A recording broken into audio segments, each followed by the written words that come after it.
sleepy, nighty, snoozy snooze. Hello there.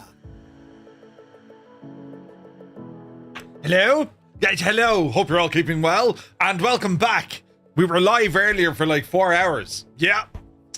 Indeed, and we were. Hope you're keeping well. Happy Thursday. And you're very welcome along to this, a live stream. We're here in Explain today. Explaining, with a brand new aircraft I haven't flown, which is the CIS Seneca II. Based, of course, on Piper's PA-34, twin-engined goodness. And we're going to take it for a flight here this morning. We're going to be utilising OnAir Company. We explore what's happening as we do some freelance work with this one. And then next week, it's back to proper company ops as our TBM is on its way to Fort Lauderdale. But today, it's all about checking out a new aircraft, seeing how it works. We're going to be tracking all our movements with OnAir. It's going to keep an eye on what we're doing and how we're doing it. And then we need to plan for tonight's flight, friends, where we're flying from that place I can't pronounce to Princess Juliana. It's going to be grand.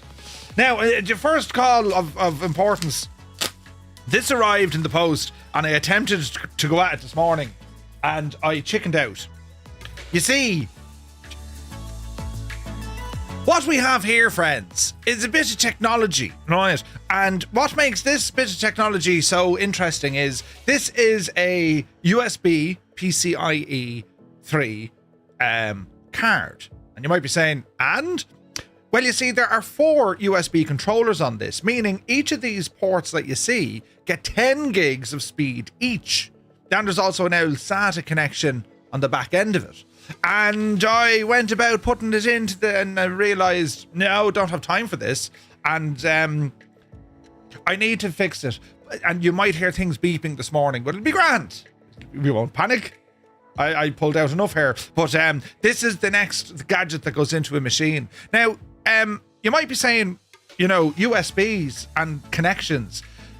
Where these guys come in very handy on your home rig, we tend to use a lot of kind of, you know, USB hubs and their powered hubs and whatever else.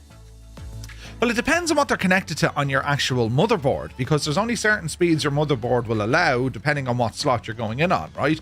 And a lot of the more modern machines, they vary fast. Like the PCIe 5, they're like lightning fast in comparison. They can throw out 40 gigs, right? That's the speed of the connection. But most of them are standard kind of maybe USB 2 or USB 3 hubs. And if you have, you know, your USB hub plugged into just one of them, you've now limited the speed of which all of these gadgets are going to work. Now, when it comes to flight sim hardware, it's not a big to do, right? I mean, if you're only using peripherals like joysticks or, you know, a mouse or a keyboard, well, that's all grand. They shouldn't really need high speed. When you start connecting other gadgets, things like stream decks or other monitors perhaps, or, you know, if you're into your cameras and audio and all this, that's where it gets interesting, because it just can't deal with the bandwidth.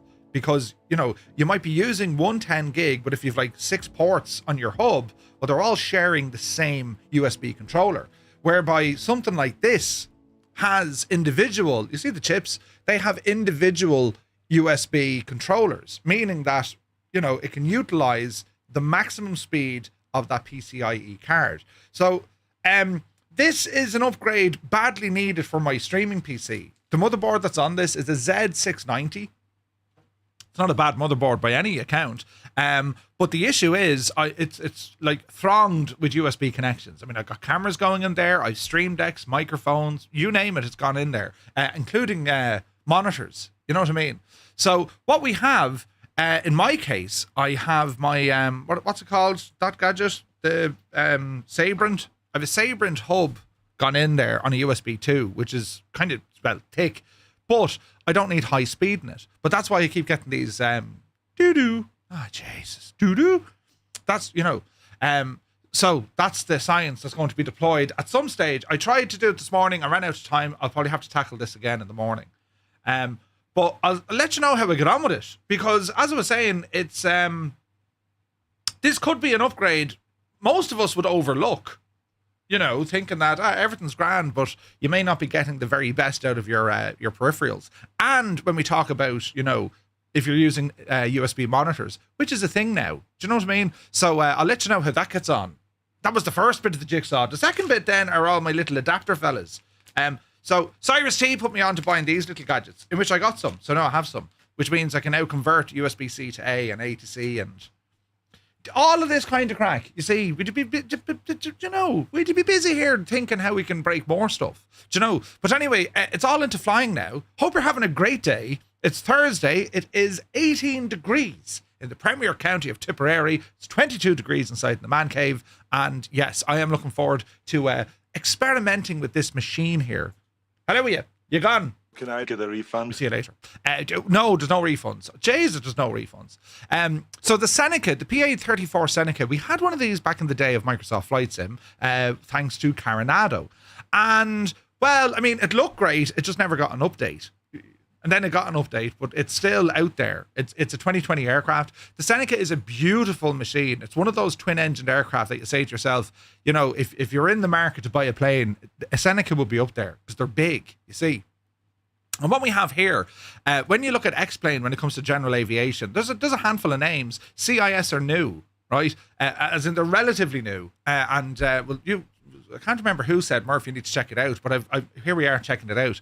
Now, they seem to have completed their Piper fleet. So they have a Seneca, they have the Seminole, which is the smaller variant, and they just released a Chieftain, a Piper Chieftain, which is bigger than this again, right? So we're going to start off life in the Seneca, and we'll see how we get on with this, and then we might have a look at the other ones as well. But we'll go through how it looks and sounds and all the jazz. Now, as I said, we're going to be using OnAir. We'll also have Say Intention, so if you'd like to fly along on Microsoft Flight Simulator, just jump on and you'll be able to see, well, me, and I can see you. We're on the ground here at Amber, I think it's called. Ambler. In Alaska, Kotzebue, it's called. Papa Alpha Foxtrot Mike, PAFM. That's where we are. And we'll see what it's like, right? I didn't go live time because it's nighttime in Alaska, right? Like 2 or 3 in the morning. But we'll see what the crack is here now. But anyway, how's everyone? Yeah, right. What date is today? Doesn't the trailer for Grand Theft Auto come out today? I think it does. The first hour or something. And there's loads of stuff happening in Flight Sim. There's releases now tomorrow. We've got more releases coming out on Tuesday as well. It's going to be quite busy. But anyway, D. White, good to see you, buddy. Welcome aboard. Malky is in the house. Good morning. I'm Pierce is here. Hope you're well. Idle Cutoff, Cambridge calling. Hello from Tipperary. 98 Vulcan, greetings. Gar Gaming, hello to all in County Galway. Sunjammer is here. Commander Balosh, I hope you're well. Hayden, UK, good morning. Good to see you, buddy. Falconer, thank you very much indeed for 15 months, buddy. Insane support. Thank you very, very much indeed. Cyrus T, the man of teal, has rambled in. Good to see you, buddy. Idle Cutoff, thank you for 75 in a row. Stu Snape is in the house. Hope you're well. Hope you're well. You're looking well. It's good to see you, man. But yes, Falconer says, good afternoon from Sweden. Hello. From Tipperary. Quokka is in the house. Good morning. Jalagod is here. But what is the speed of the UPS connection? It depends on the size of the delivery van. You're right. The old UPS. But yes, I see your lips moving, but only hear blah, blah. Idle Cutoff. That's, my wife says that all the time. Brilliant. Here we go again with this Egypt. 30 in a row, Sunjammer. Thank you very much indeed. Your man's, he's a sound fella, you know. Mutley, good afternoon. Hope you're well. Spitfire RAF 100 is here in the chat. Happy Thursday to you, bud. Sir Camsalot, my dude. Hope you're well, man. A very happy Thursday. Mac Vision is here. Good to see you. I'm Pierce says the Coronado Seneca was my first reasonably detailed general aviation aircraft. Do you know? I remember that. Do you remember that in the early days of Flight Sim 2020? Like, we had the default fleet, and then suddenly Coronado came out with aircraft, and we were like, "You can open the doors." That was the level of our expectations back then. You know, now we're like, well, we've moved on from that, but you could open the doors. Yeah, right. That was the big thing. Very, very funny. Bearcat, good to see you, buddy. Hope you're well. Checking in from Atlanta. Elric is in the house. Murph, thank you for the best entertainment available on any screen. You're very kind. Jesus. Isn't that lovely, right? Considering, you know. Where's this now? This was an FSX, says I'm Pierce. Was it from this company, though? I don't think so. You know, I don't think so. But I'm looking forward to seeing what this does. I can't move my mouse because I'm using all sorts of science. Where's this now? Who else is here? Das Griebet, good day to you, sir. AK Fast is in the house. Welcome in, buddy. Kubi Montana. Good day to you, Kubi. Hope all is well in Montana. Sim Guy is here. Dave Cleary. Legend Dave. Welcome back, Dave. Good to see you, bud. And well, you're looking well. You're looking well. But Yeah, it's another wet one, says Alaric, is it? We're not too bad here. It was raining this morning. As I said, I was up early, dropped the missus in, came back, arse around at that for a while, lost complete time, got doing other stuff. And then I said, right, I better go for a shower and like start my day. And I was like, it's like 11:15. I was like, yeah, I'd be grand. And then I was like, wait, I'm supposed to stream at 11. Hey, right, you know, the time capsule piece was slightly, you know, but we're all grand. We're here now, and sure, we don't need to worry about it. Do you know what I mean? It's Mats. Thank you indeed for the follow. Good to see you, bud. And hope you're very well. It's Andy. Welcome in, Andy. So shall we go have a look at this? And as I said, we're going to do a flight in this, and we're going to start planning our VATSIM, our ATC flight for this evening. I don't know where we get VATSIM coverage, but I'm more than likely using the same intentions. Anyway, we'll see. Wild River, welcome in. We'll see what the crack is. What's an hour between mates? It depends. If it was lashing rain and you're waiting on a bus stop, I mean, they started wars for less, Elric. You know what I mean? Stick figure, good to see you. If anyone has any questions when it comes to X-Plane or Microsoft Flight Sim, hardware, shagging hardware, right? If you have any questions on how do you make that work, or what do you mean by that, or you know what I mean, just ask. We have to rely a lot when it comes to tutorial videos, but in a live stream, well, we have a lot of advantages. You see, you can just ask the question, and if I know the answer, you'll get the correct answer. Right. If I don't know the answer, you'll get an incorrect answer. But either way, you'll get an answer. Right. That's how this all works. So do be sure to ask. If you have any questions on how any of the gear or the gadgets work, let us know, lads. I'd be only delighted to tell you, Anyway, right, we'll do one of these, look. And we'll come over here and we'll be checking out this machine, right? You do what to your hardware? Are those hands small? Yeah, thanks for the questions, lads. The Fireflies do ask the burning questions when it comes to flight simulation. These are a great bunch of lads. Am I on game or studio drivers? I'm on game drivers. The reason why I'm on game drivers is primarily because I want to use the faster frame gen, right? In a Murph live stream, we learn how to break things. Yes, we do. How does a PC work? You turn it on, magic, and it works, right? Gav is here, good to see you. Elric, thank you for 55, and Gav, thank you for 135. You're very kind, lads. So here we are, as I said, this is the Piper PA-34 Seneca II. Doesn't it look very, very pretty? And as I said, we're here in X-Plane 12, which is going to be getting an update soon. But as you can see from this aircraft, it is a twin engine. And, we can just, looking around the aircraft, we just want to kind of get an out of scale for it, right? Because it does look terribly, terribly nice. Beautiful modeling, excellent textures. Like, it is absolutely gorgeous. I just need to zoom out here because my camera won't go up. There we go. That gives you a better, doesn't it? A better kind of look at the owl machine here now as we're checking it out. It's a very nice livery. This is a default livery that comes with it. It comes with a number of different liveries. This should be a laugh, says Malky. Inbound to Dublin, and there's quite a large magenta on the weather radar. Oh yeah, heavy rain. All sorts of downpours hitting Dublin. Yeah. P.S. Miranda, hello there. Welcome in. So, isn't it pretty? Now, I'll go off and get some information regarding CIS because I've never used their products before. I've been using Vulcan PAFM, Papa Alpha Foxtrot Mike. That's the airport we're at. I've used pretty much every add-on you can think of in X-Plane over the years. Pretty much all of them, because I look at something and go, yeah, I'll try that, right? And this one I'm very excited about. So let's see what I can do over here. So let's go to their website, CIS Seneca, right? So we'll go over to the website and show you what the crack is. We'll have it out gawk, right? When it decides to load. Downrange, good to see you. Techno Brian is out now. Is that Haneda downrange or JTT? We need to do a flight out of there soon. I'm probably going to do a 777 flight out of there soon.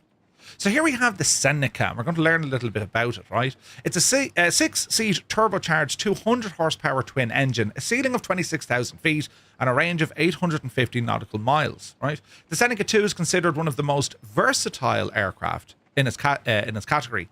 So what do we get from the developers? Well, it's an accurate 3D model, PBR materials, new aircraft flight model, realistic weight and balance system, rain windshield effects, fully modeled systems, and cockpit. We also have compatibility for Reality XP's GNS and GTN units. G5 also works. Avitab integration.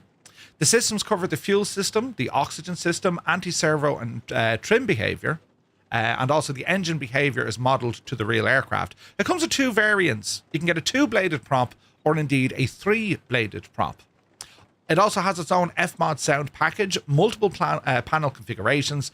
It features the CIS Aircraft Manager for updates. We also have full VR capability. As I mentioned, they also do the Seminole and the Chieftain.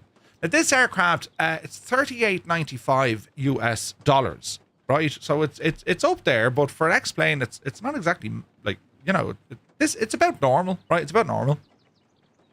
So what we have here, the Captain Iceman series, CIS. I had to listen to this gentleman. He was on Q8 stream, and he was just talking about development and how they do their stuff. This is a guy who, I haven't spoken to him, I haven't met him, sounds terribly passionate about what he's doing, and you can kind of see that in the aircraft. Do you know what I mean? So it's an interesting machine. This is for us, it's very much a utility aircraft, because we categorize this by what's its capacity, what's its range, and what's its speed. Right, so we do have turbocharged engines, a service ceiling of 26,000, and a range of about 750 nautical miles. Not the biggest in its range, right? We know you go King Air and you're looking at probably 900 to 1100 nautical miles, right? But this thing can still haul ass, and it does look beautiful. We'll go through all the looks here now. The details that define this aircraft is built with that because it has combined aircraft-specific flight behavior, detailed systems, avionics compatibility, immersive sound, and a modern Jetstream update workflow for X-Plane. And as we see, it's tuned for X-Plane, more than visuals. We've lots of stuff going on here. And it's built for serious sim setups, right? And also some flexible cockpit workflows. And it's pretty cool looking, right? They have various paint kits. You can browse different liveries, different models here as well. So it's all part of Jetstream. This is the website that sells them, Jetstream, and it has the Captain Iceman series, CIS, right? Downrange, it is an ADA. Right. Malky has a passenger throwing up. Brilliant. QC Frank is here. Good to see you. Back on your way to work today. See your stomach holes on. Just take it fierce handy, Frank. Filthy, good morning. Creo, a very good afternoon. Good to see you, lads. Welcome in. So this is, I'm looking forward to it, man. This is the machine, right?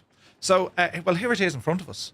Here it is in front of us. And what I'm going to do, we'll turn back on our lossless scaling because I had issues with X-Plane. I now need to run it in windowed mode, but I think that was a Murphy issue rather than anyone else, right? So as we're looking at the aircraft, I mean, look at the detailing. We've tons of detailing, beautiful textures. There's great modeling here as well. We also have clickable spots to our remove before flight, so we'll get rid of the intake covers. We'll come on up here. We also have our oil quantity, and the aircraft is very much alive. And what I mean by that is, when you're flying this aircraft, you'll be using oil, right? You'll be burning oil out the system. So you can see here in the dipstick how many quarts of oil that you have, and you can top all this up. If you need to top it up, you click on the little canister here, and that'll top it up. All right, so go ahead and close that. We can also remove our chocks, right? My cowl flaps are open. So we move around now towards the front of the aircraft, right? We have this, we have our windshield heater, which is, you see that on a lot of the older aircraft. It's just one section of the aircraft. It's like a screen heater and de-icer and all this. So we'll open up our nose cabin, our nose compartment. Inside here, we have a battery and a GPU.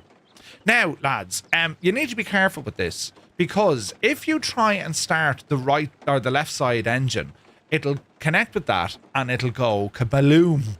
Right, you'll actually make shite of it. So you have to be careful. Don't leave that out there if you're starting the left engine.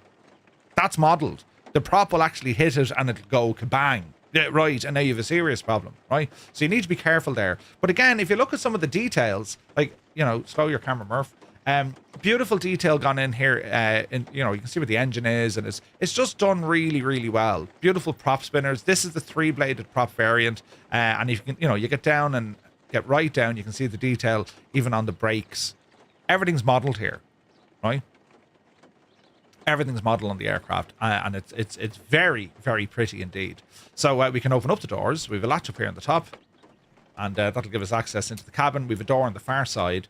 But this is pretty much our walk around check. It's also, it's funny, right? You know, Microsoft Flight Sim give you an update that turns off walk around mode. X-Plane has its own payware feature that gives you walk around mode. It's funny how the Sims are. But anyway, there is a third party walk around feature you can use for X-Plane, and this aircraft is fully compatible with it, which is good to know. So, yeah, everything's looking good here. We're going to jump inside the machine now.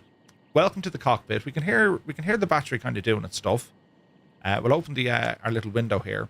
So looking around inside, this is fitted with the TDXi GTN, right? So you can have a choice of different options here. If we go ahead and bring up our load sheet, you can see that we're using either a GNS 430, a 750, or we can go no GPS and just run this with VOR. We can also use a Garmin G5. If we don't want the standard glass, we can actually horse in a G5 unit in there if you have it. Barrow settings, that's grand. Fuel, so we can see the fuel. We can fuel the aircraft from here, or you go out to the wing and that's where you fuel it. We have our various weights and limits. We can see our oxygen level here, and we can see that our battery is connected to the external power unit. So this is our main kind of loading area, right? So this is where we'd add in weight and balance, and you can see then you get your summary over here. All right. So pilot, I suppose these are pounds. Pilot and front passenger. So we'll put in my weight, and we'll balance it off there with Jemima sitting beside us, right? And then we have seating here we can add in, and then we've baggage in the back as well. All right. And as we're doing this, we can see the center of gravity move. All of this moves, right? So that's us loaded. So we're finished with this guy. Pop him back in there. Away he goes. And as we're looking around in the aircraft, beautiful details here, gorgeous modeling and textures. Everything looks really, really good, right? And we can see here fuel shut-off valves. And there's also state saving. The aircraft remembers what condition you left it in, which is nice. But yeah, this is a nice machine. The Seneca was always a nice aircraft. And we'll go back here now and get that door closed. There is a table. I don't know if you can like slot the table in, but there is a table. And it is, you know, a traditionally old Piper, curtains and all this kind of stuff in the windows. Looks really nice, though. So we'll go ahead and get this door closed. Come hither.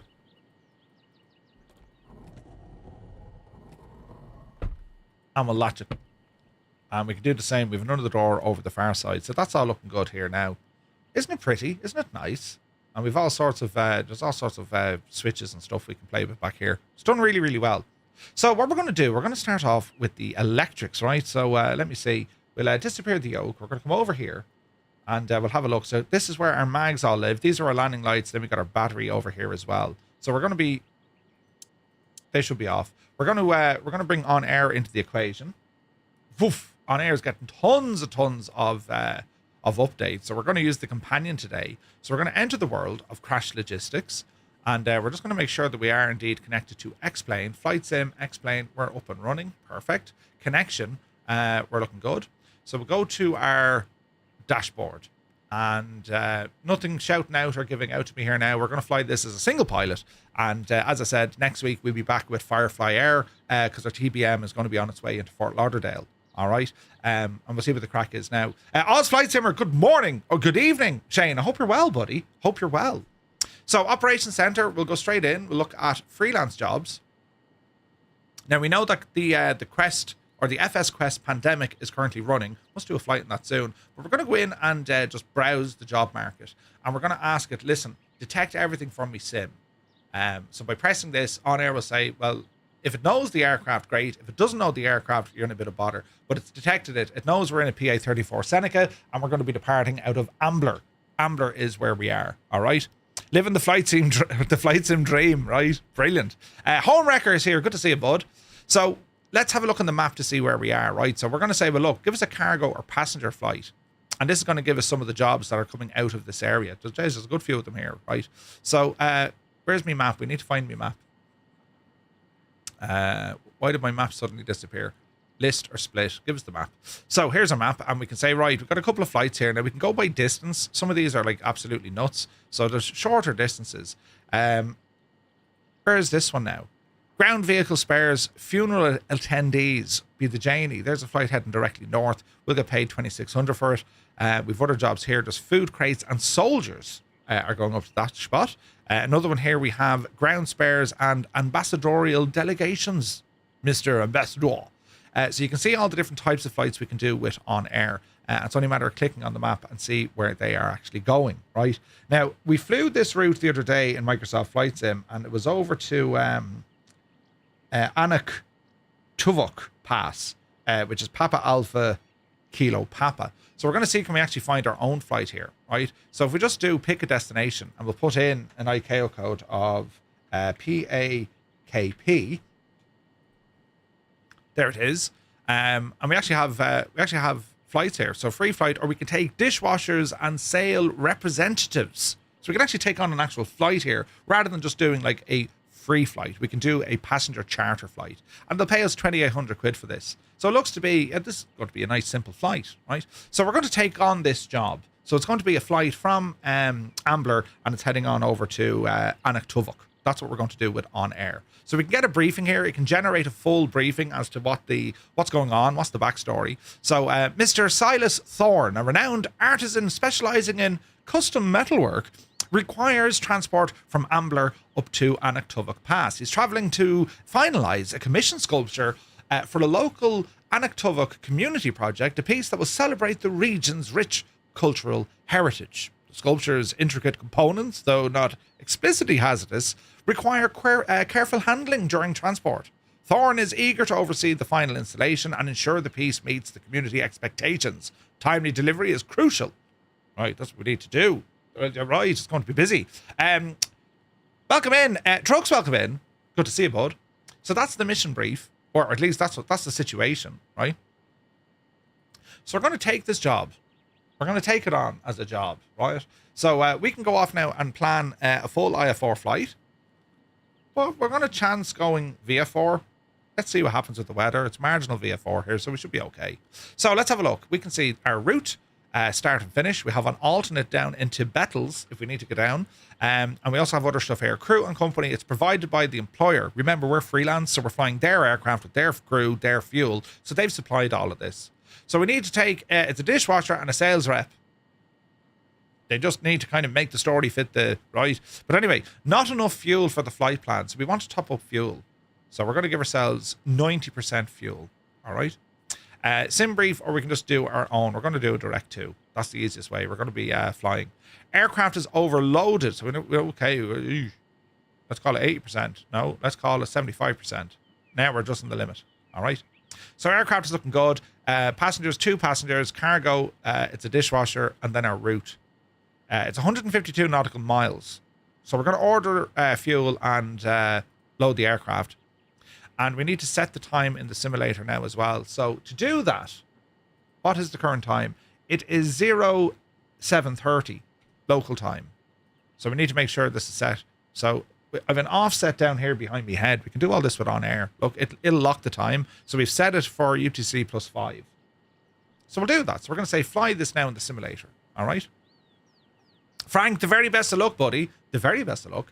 So we can see here now, sim date is okay. Our fuel is good. Payload, model, sim settings, and our location. All here is looking good. We have our operational flight plan, even though it's point to point. So our routing is very straightforward. And we'll go in here now and hit start tracking.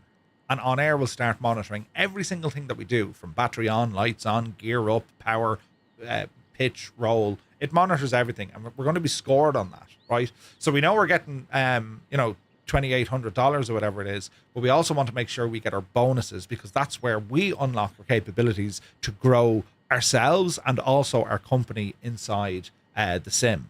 And that could mean something like, for instance, we could say things like, I want to get extra points. I need my my retinue, my reputation needs to be high, and all this kind of stuff, right? So the airframe could not take the whole load. Payload reduced. Your flight will be monitored until you shut down your engine. Reduce the load on the dispatch form. Okay, that's interesting. Resume tracking, but we can't. Let me see. How do we go back here now? We have an issue. Houston, we've had a problem. So we'll go back into this guy. We're going to say, where's active job, Murph? Pending job, freelance, ongoing flights. So we have an issue here because I've put too much load in the aircraft. So I wonder, I probably just need to decrease the load in the aircraft, don't I? What's our carrying capacity?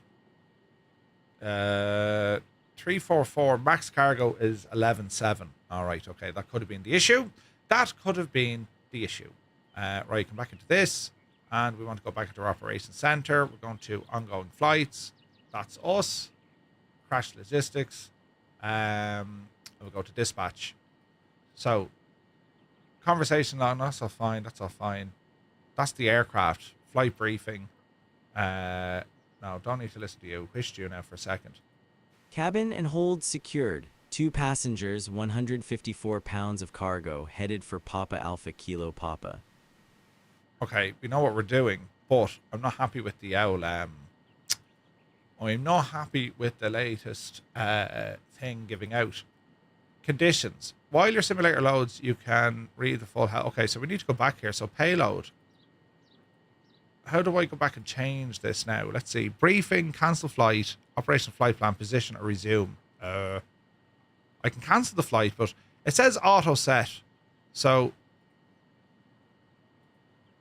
will this work? Let's see what happens. Sim Captain Mikey, good to see you. Okay, we're looking good now. So we just changed the weight. Right, we're grand.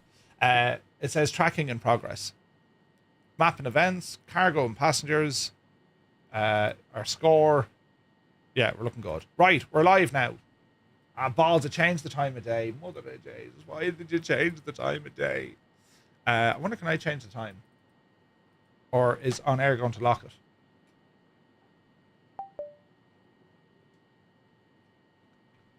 Did it go 8:30 the other way? Huh. We need to be 8:30. But that looks like PM, does it not? Murphy, you're having issues. Flight configuration, time of day. Okay, so we're saying it's 0730. No, 0830. Right, apply that. Let's see what happens now. We're getting there eventually. Kill Switch is here. Good morning. Hope you're well, bud. Right, we'll see what happens here now. No data from the sim. That's okay. Give it a moment. It'll think about it and then load us in. She's a bit of a slow burn this morning, isn't it? Right, let's see. Finalizing AI. Why is it gone nighttime? That's very strange. Why did we go nighttime, lads? Right, back in here. Try it again.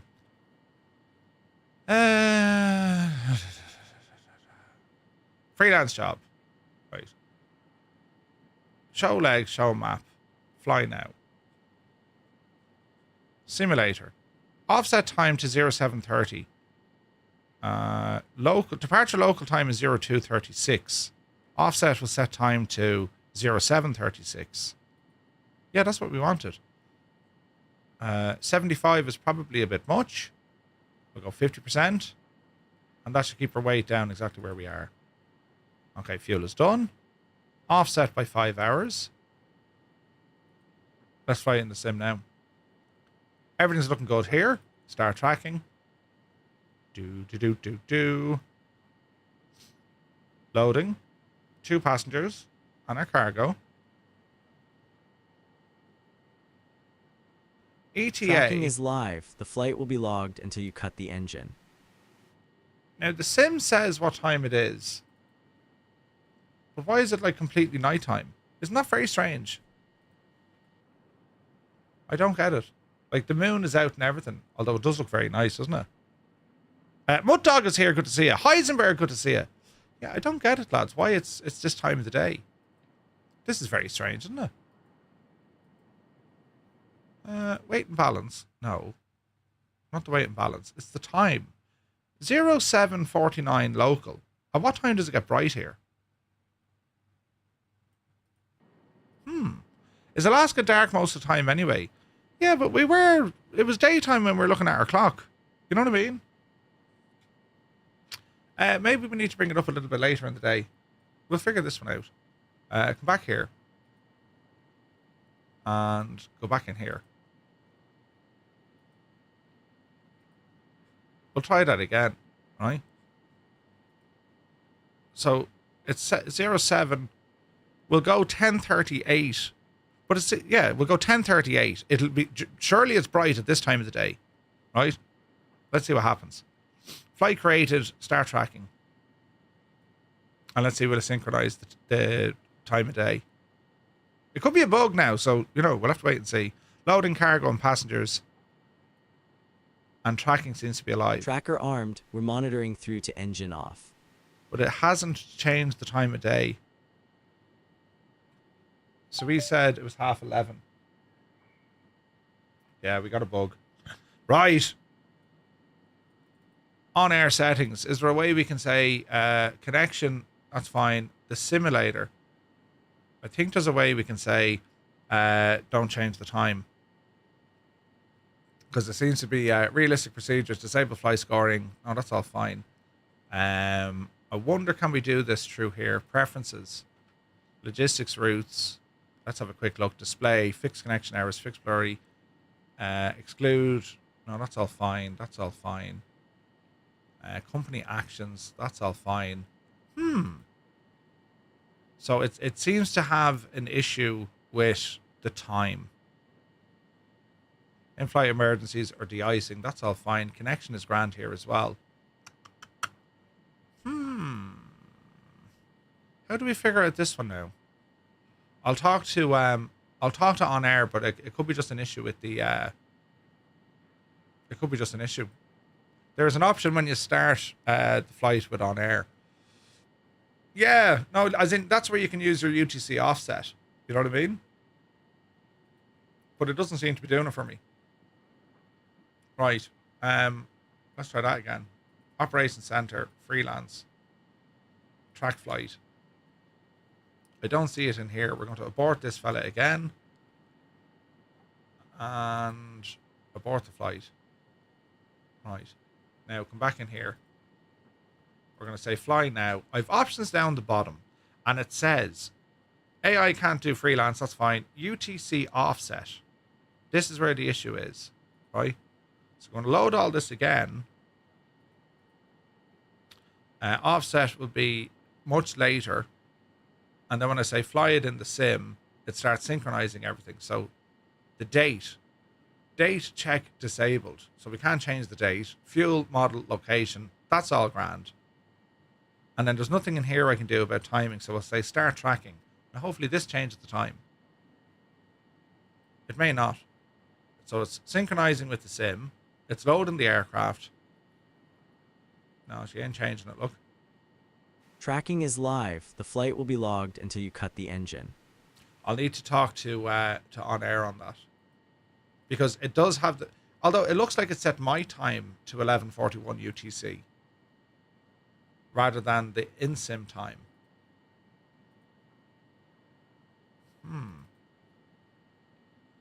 Very strange, man. So, UTC offset. 11:41 in my sim. So it's reading my sim. It doesn't seem to be loading or changing X-Plane's time. Does that make sense? We'll try it one last time, and if not, we'll have to take it on as just a freelance job without changing the time and date. Yeah, she's not doing it. So it appears that it's locking in. Your flight will be monitored My until time, you not shut theirs. down your engine. Now, do you know what? It'll be interesting. We can actually help them out here a bit more. What if we use the standard OnAir app? Do you know what I mean? Maybe it's just an issue with the companion. We'll try OnAir company itself. Maybe sync your Windows time. No, it knows what time I'm at. It could be OnAir. It could be the aircraft. Or it could be the companion app. So if it works on this one, at least I can go back to them to say, this happened, this is the workaround, and you know what I mean? So we'll try it using this one. This is their standard Windows app. They're still working on the companion app, like it's still classed as a beta, so that's where it's at. So if we go into our dashboard. And we want to go to our flight. So here we go. Same flight. We'll say fly now. And let's see what we can do. So that's all grand. That's our fuel. There are our weights. Our destination is going to be PA... KP,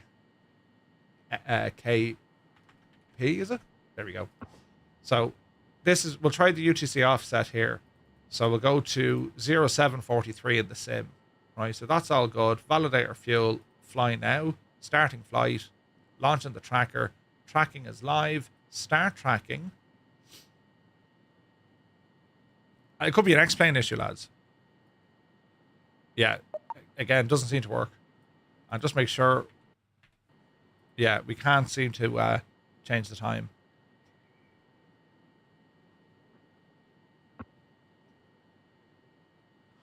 We'll try one more thing because I have a feeling this works. Abort. Yes. Yes. We'll go back into dashboard. I wonder will this flight still be there? If not, we'll just pick a new one. It is there. So let's change the time to much later. It's going to PAKP. Load the aircraft, and then we'll change our UTC. So we're going to bring this all the way up to about 1244. Offset +1. That's actually +10. Let's try it this way. And this will be our last attempt, and let's see if it works. Start tracking. Auto set is disabled for date and time. Yeah, no, she's not doing it. She ain't doing it. So I don't think it's an on-air thing. I'd say it's an X-plane thing, and I'd say it's an X-plane thing. Preferences, company UTC offset. I think there should be a way that we can exclude or don't change the time. Don't force sim time. Right. So I have a button here to say don't force the in-sim time. So if I go back now and change my time, on-air shouldn't be given out to me.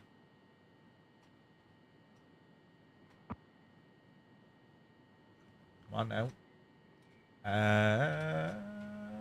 Save. Right, let's try this again. So we should be able to lock our or should be able to unlock our time without on-air changing it. Ah, Jace, come on air. Disable landing penalties. Don't force sim time. Save. Right. Let's go back into our fight.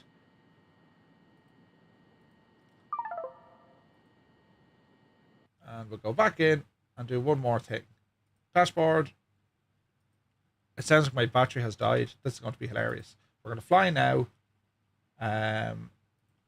PAKP. There is no UTC offset. And let's just see will it respond now.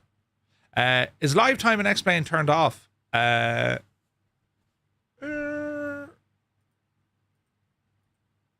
mean, you can lock it to track real world time, but you can't do that with on air. You know what I mean? It'll get upset. We'll reload it and see what happens. If it doesn't work, we can work around it. Like, we don't need to have the time logged. But at least I can go back to them to say, right, aircraft, it won't sync time. It knows the date, or sorry, it won't unsync the time, if that makes sense. Yeah, it's an interesting one, isn't it? We'll see what the crack is here now. Aha, right, it did a something. Now, it's 8:30 in the morning and it's bright. So there wasn't something right going on. Now, if I go start flight now, let's just see what on air does. Will it change the time? See the way it changed the time? So it is kind of working. It is kind of working. Let's just go with that. That's a big 10-4, good buddy. Because it's daytime and we can see what's happening. Do you know what I mean? And that's the way to do it. It's like, yeah, so we'll have a look. It's Smithers is here. Thank you very much indeed. Cheers, buddy. Right, so on air is tracking us over there in the corner. And now we're going to go focusing on this aircraft, right? So we're going to start off with the battery. Battery master coming on. Get our alternators turned on. We'll also get our nav anti-collision lights, right? And we can pull down this guy here, and this is going to show our magnetos. So that's the first bit of the jigsaw. Next up, throttle. We're going to go prop full. We're going to go mixture rich on the right-hand side. Open that a small bit. Make sure that our fuel tanks are turned on, which they are. We don't need heater fans or any of that jazz. What else we want to do? We have lights here for our radios and all. That's all looking good. Landing gear is in the down position.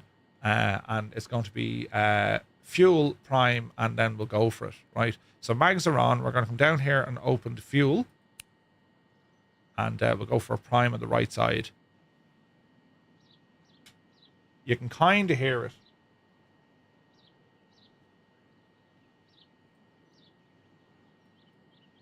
It's a very light sound on the electrical pump. That's pretty cool. In a Boxman is here. Good to see you, bud. Right, we shall say clears the prop, and let's see what happens. Right, give it an old blast.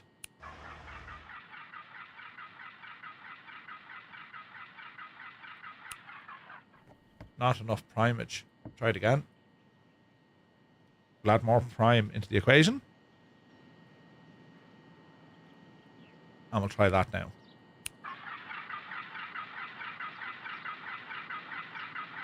Oh, let's see.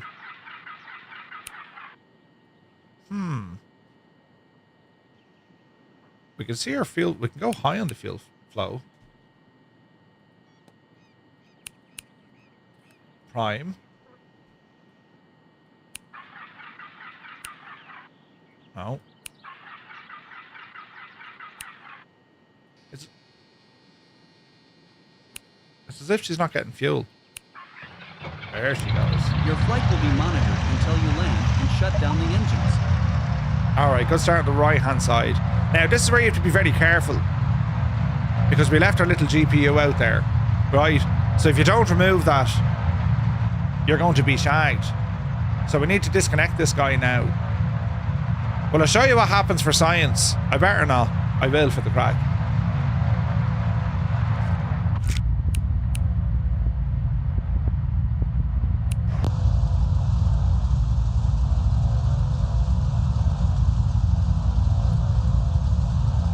Hang on.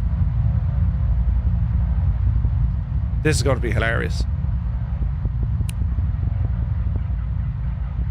Because whatever happens, it manages to catch it.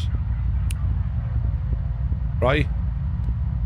Try it again there, Murph.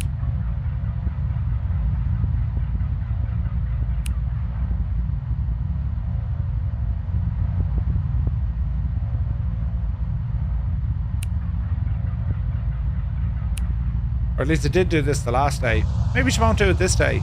But the last time I tried it, it caught and it went kilblamo, which was no fun at all, right? Right, close this. And let's try that again. So we need to get some fuel in here. And we'll open this guy up. And we'll go ahead and give her a prime. So there's fuel coming in. And let's see what happens. And she fires. Beautiful sounds. Really good sounds, isn't there? Right, now let's come on down here and just double check. So we're finished with our mags. Anti-collision lights are already on. Pitot heat can come on. Fuel boosters off. Alternators are on.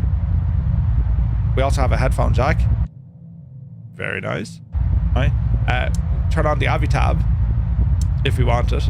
Autopilot controls. I wonder is there a servo for that? Let's have a look. As we move across, now you don't get circuit breakers on this, which is odd. As in they're not modelled, you know, but they're there if you want them, but you know. Right, next up we need to put some avionics into this machine. Avionics warming up. And we got our Garmin unit up and running. And we're going to OK all of this. I will go to our flight plan. So our waypoint is going to be Papa Alpha Kilo. TOS, system test OK. Okay, so we go to our map. We're on CDI. Let's get our weather radar up and running here now as well. And we're going to do a new flight for where we are on the ground. So we're starting off at PAFM. And our destination, it's direct to. Destination is going to be PAKP. And we'll put that in. So that's all looking good. The next bit of the jigsaw is going to be with, say, intentions. So let's see what we can do here. We're going to say new flight. And I want to make sure that I have the correct call sign because, you know, it's me. What we're using for a call sign this morning. Settings. aircraft call sign. We're no longer postman 235. We'll go with November. 235 Romeo Mike.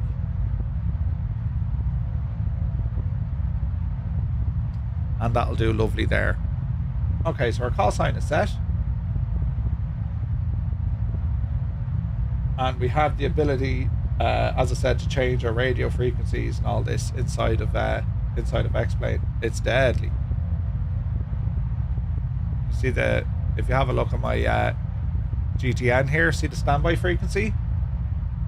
That's all being controlled by say intentions. That's deadly, isn't it? It's deadly. So, what do we have here? We do have an ATIS, 132.1. 00 feet. Embraer Airport. Automated weather observation. 1056 Zulu. Wind calm. Visibility 8. Fuel at 4400. Temperature 0. Dew point -1. Altimeter 3015. 3015. Density altitude -1600 Now, she's feet. giving out about the gyro air. Embraer Airport. Automated weather observation. We'll need to watch for that. 105. We shall need to watch that. So go CTAF. It's not like, and so where can we see the, let me see, amps, oil, fuel, cylinder head, oil, fuel, that's grand. That's all prop de-icer stuff. Exhaust gas temperature's fine. Gyro. Okay, well she is working, so maybe it's just because we're low RPM. Maybe, right? We'll see what the crack is here now. So let me see, we'll give it a now announcement to say where we are. Let's see here now, we'll do one of those. And let's have a look. So we're here at the base of runway 01. Ambler traffic, November 235 Romeo Mike. We are a Piper Seneca. We're going to be taxiing down to runway 19er, Ambler. So we need to get down to 19 because the wind is coming in from behind us, right? So, off the brakes, bit of power. Oh, Betsy. There we go. And I think we have say intentions aircraft around us. I'm sure we have.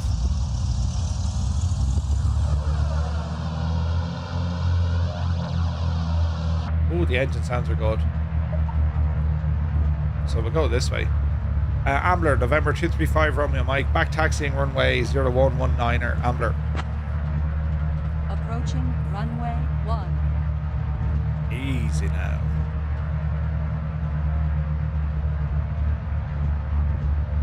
Alright, up the hill we go as we back taxi. We will use flaps for takeoff. On runway 1 remaining. 3,500 feet. Okay, weather radar's on. Interesting weather above us, isn't it? Jeff J. Jefferson, good to see you, bud. Welcome in.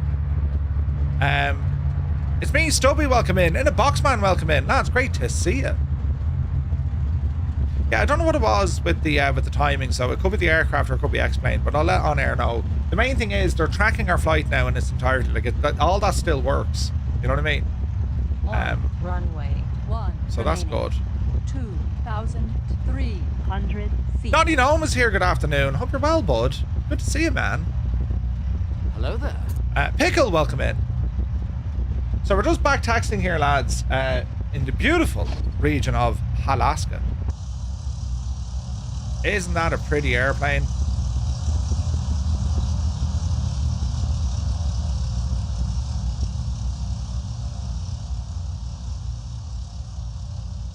Oh, it's terribly nice. It's a real rough and ready little airfield, isn't it?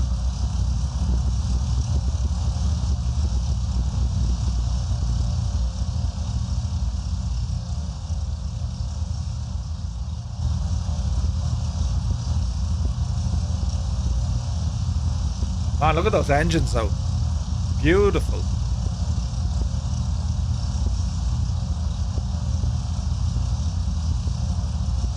Right, we're going to see is there space to do a run-up. Which I'm sure there is. So, on down the hill here a little bit. You haven't flown in the new Citation yet? Looks really good, doesn't it? Looks real good. I'm actually flying, I'm flying the Lineage again tonight, but we'll do a flight soon in the Citation. Yeah, so this Gyro Air, it's based on your RPM. It's low pressure. That's a big 10-4, good So buddy. we'll see what happens. Hey, Piper 201 Tango. Thank you very much indeed. 19 months, buddy. Cheers, man. Thank you very much indeed. Right, we'll do a quick run up before we get out of here. Get ourselves lined up, right?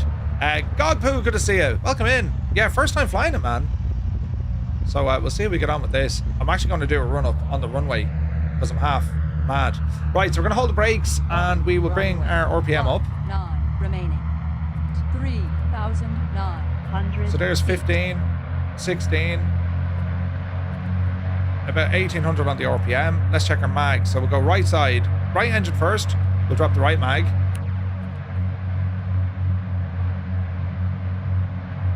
There's a drop, back to both. Regains. We'll try its left mag. There's the drop. We'll go back to both. Left engine, drop the right mag. There's a drop, back to both. Left mag. There's the drop. And back to both. RPM just shy of 2000. We're going to cycle our prop. There's 1. Governor kicks in. There's 2. And there's 3.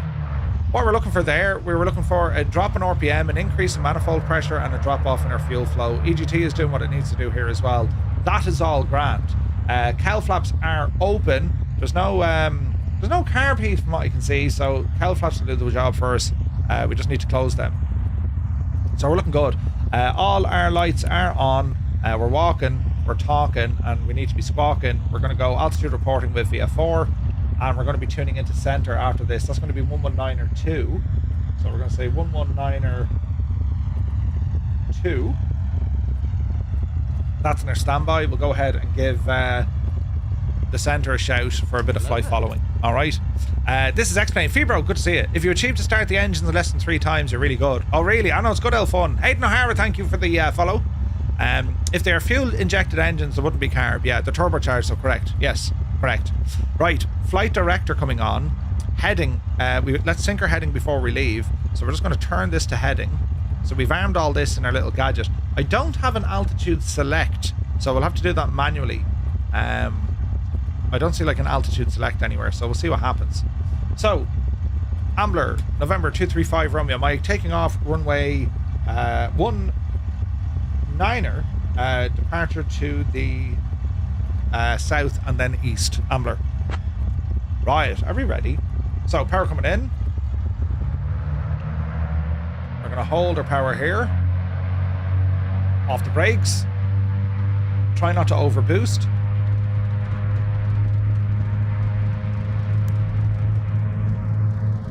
Airspeed alive. Beautiful sounds. There's 60 knots. Around 80 will rotate. Upsy daisy. Rotate. And we're flying. Positive rate. Gear up. Airborne time logged. Oh, this is pretty. This is very pretty. Oh, yeah. All right. Flaps coming in. Nose is going to drop on the trim. Easy does it. RPM back to smidgen.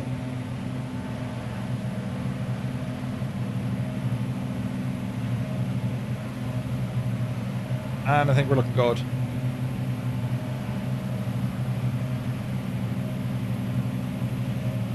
So far, so good. Doing about 120. Nice bit of movement. We'll engage the autopilot. And we'll just ease back some of that power now. RPM coming back to about 2400. And we got some nice sounds. Nice sounds. This is beautiful. Augie, good to see you, buddy. Welcome in. Any idea when the A38 is coming to Xbox? I've no idea, buddy. No idea. Alright, let's see what the crack is here now. So we're flying in this kind of southerly direction. We'll be swinging around to the left-hand side. We're going to go and give center a shout. Let me see here now. And we'll see what they say. We'll stick on our headphones. Centre, very good afternoon. November 235 Romeo Mike, VFR request.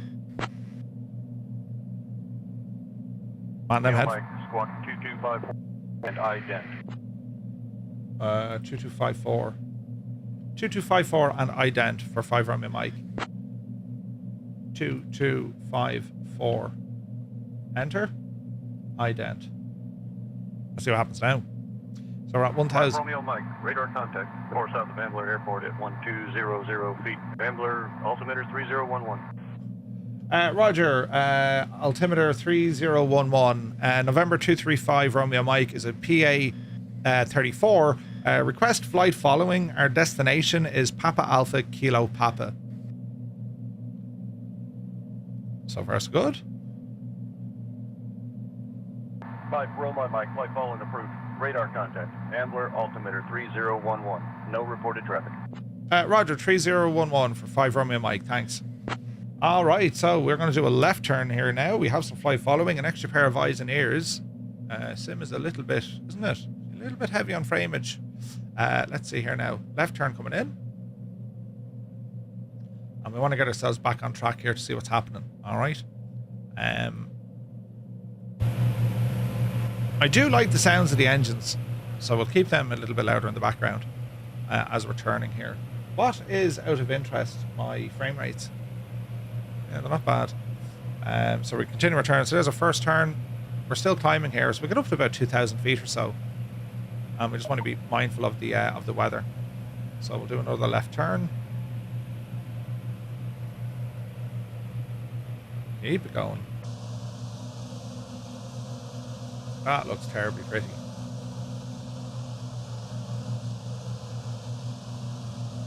Alright, we'll see what the crack is here now.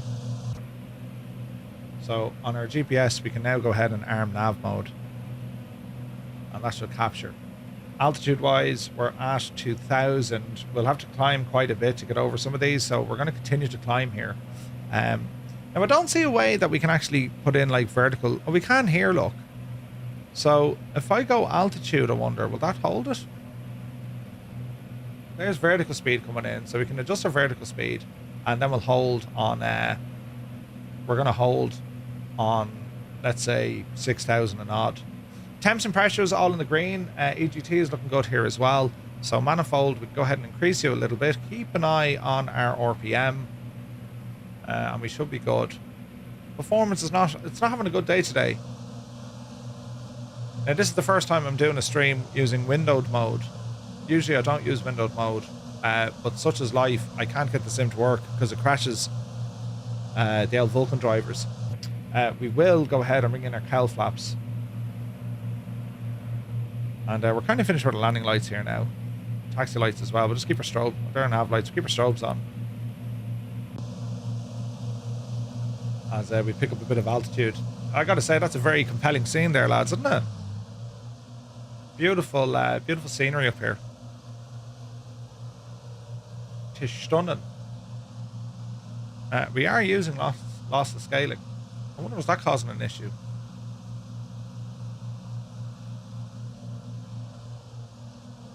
We're looking good though. Nice visual effects out of the aircraft as well. This is very pretty. All right, watch your speed. We continue to climb. We do have flight following, so we're going to be grand. We don't need to tell them too much. Alaska looks good. Yeah, it looks beautiful. And we've got to be careful. There's a cloud layer here ahead of us. So we just want to be careful with that. It's marginal VFR. We need to keep a bit of separation between these clouds. But yeah, we're not looking too bad. We're not looking too bad at all. Do you know? Let's see what we're doing down here.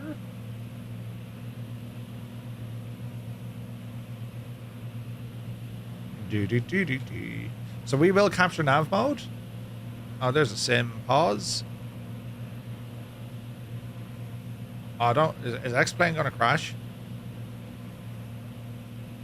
Oh, let's see what happens here, lads. Bum, ba-dum, bum.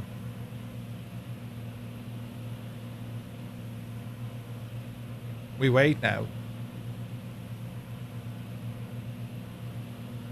This is not looking good, lads, is it? Unscale. Loss of scaling is the problem. Stupid thing. Right, we'll have to figure that one out, won't we? Isn't there a way to get rid of a window bar? Did I have a bit of software that had window bar? No. Win bar.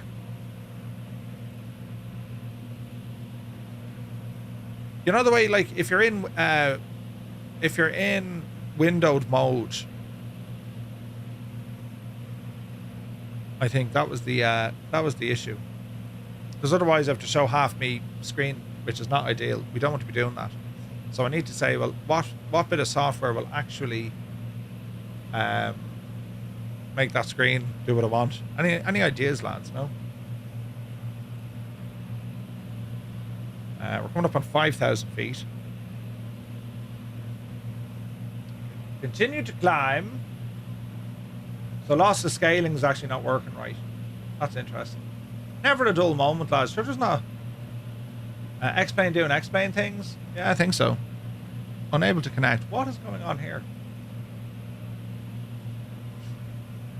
So at 6,000, we're gonna hit altitude, and let's see what happens. So we're still climbing nicely. Airspeed is quite good as well. Temps and pressures are all in the green. Plane is flying really well. So we'll go to, well, we better go +5 because we're technically VF4, so we'll go 6.5. Billy, good to see you, Billy. Welcome in, man.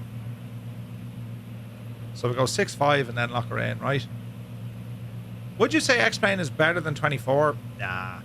No, I think that to me, there's no better sim. They're both excellent sims. My personal preference is Microsoft Flight Sim. Only because what we can do in it. Right, altitude hold. Let's lock her in. It should be all smooth and nice, lads, is it? Yeah, it should be. I mean, look at that does look absolutely gorgeous, doesn't it? It looks gorgeous. I mean, look at the clouds and everything. Like, X-Plane is really doing well, you know? Window bar hider. Isn't that such a thing? Taskbar hide. No. How do I hide Windows title bar? So I'm trying to hide this bit up the very top, and I don't know how to do it. Because I need to run X-Plane with windowed mode. Hide the application box when in windowed mode. Will this figure it out? You can hide the Windows title bar and borders by using a third-party one. Windows Borderless Gaming. I thought I had one of those. Let's fire up Steam here for a second.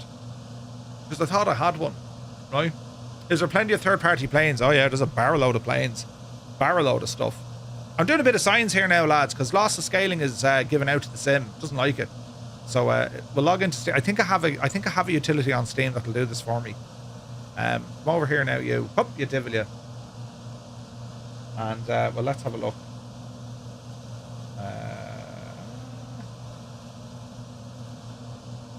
So, we're looking at my library, and I need to find utilities.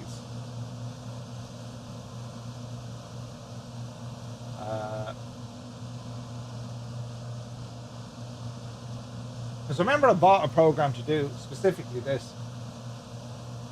Let me know what his shagging is, no?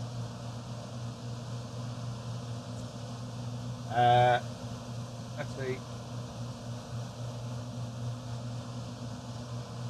Let us see.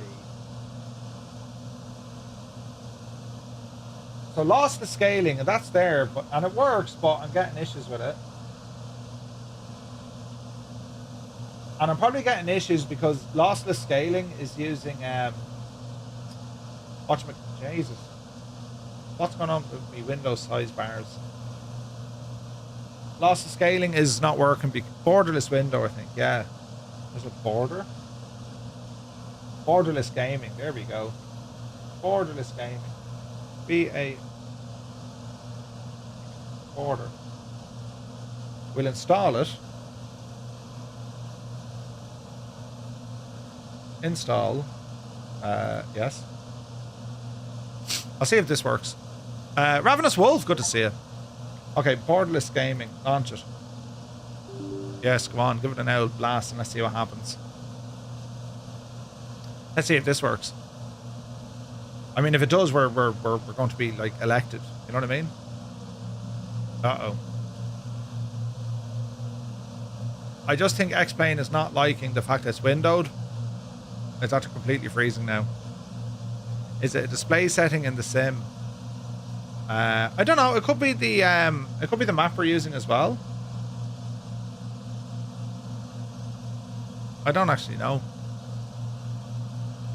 Like I've always had X-Plane has always ran well for me until all of a sudden it stopped running well for me. Do you know? That's not good. We're in the dark now, lads. Do you ever have a feeling this is just going to freeze out the whole PC? Wait, we're live. Right, borderless gaming. X-Plane. So it has one for X-Plane. Make borderless.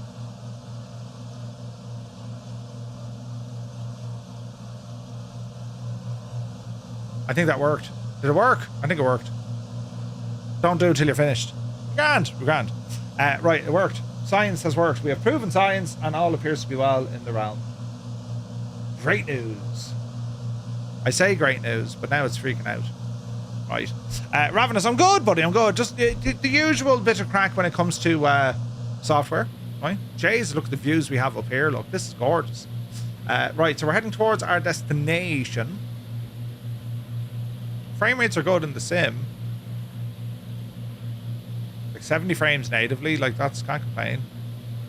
And to me it seems somewhat butter smooth, although there is a bit of screen tearing, which is not ideal. See, my worry is well, unless I just run the sim now, but if this crashes out my whole PC, well then we're just having a bad day at the office. If I put it into full screen mode. We're getting a lot of pauses here, though. Ah, jeez. Can we not just have a day where things work? Like, what is actually going on? Restore that window for a minute. Huh. What happens if I take this out of... I think this is going to crash, you know that? Windowed simulator. Why can't I edit that? Graphics. Main monitor. Why can't I get out of this? Use VSync. Done. Oh, Jesus. Come on, will you? Why won't this let me edit it? Windowed simulator. Oh, hang on. That's odd. It's like the mouse is slightly off. How's that now, Jemima? I think we're working back as we should have. And frame rates are better. Right. Number one rule of flight sim, never tell anyone you're having trouble free. Yeah, 100%. Right, I think we're good now.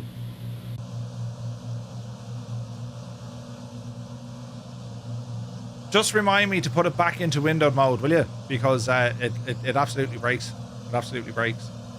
But I think we're looking a bit better now. No, we're not. Oh, Jesus. Life is not being enjoyed right now.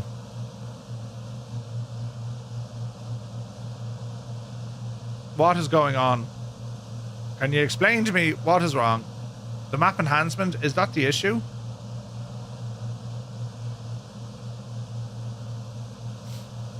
I don't know. Is the A350 on the PlayStation? I think it is, isn't it? Mrs. TPHI is here. She's upside down and she's in the house. Good to see you, Mrs. Just don't say it's okay and it'll be okay. Yeah, it's not okay. And then it'll work. Yeah. It's a very beautiful scene, that, isn't it? No, now it's freezing. And I need to press a button to unfreeze it. Yeah, this is not going to work. This is not working. Bloody Jesus. Back into windowed simulator.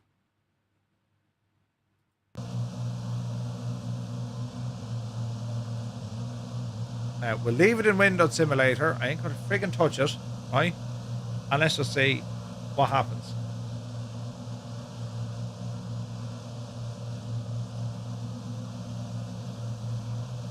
Because it looks as if this thing only wants to run when it's in windowed, without anything messing with it. Go figure, right? But yes, we'll see what happens. It just means I have a stupid bar on the top of the screen, which I can probably fix. I can fix that. But if it keeps acting up, we'll have to abort our plan with X-Plane tonight.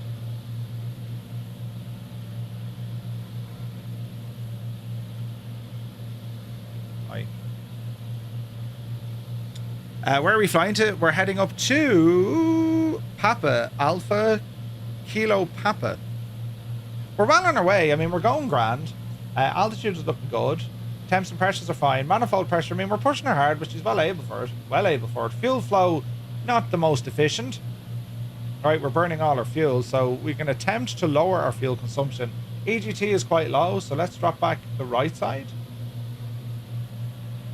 On the left side. And we're going to try and keep these guys balanced. Keeping an eye on our EGT here as well, right? So that's way more efficient. Let's go 15 gallons on each.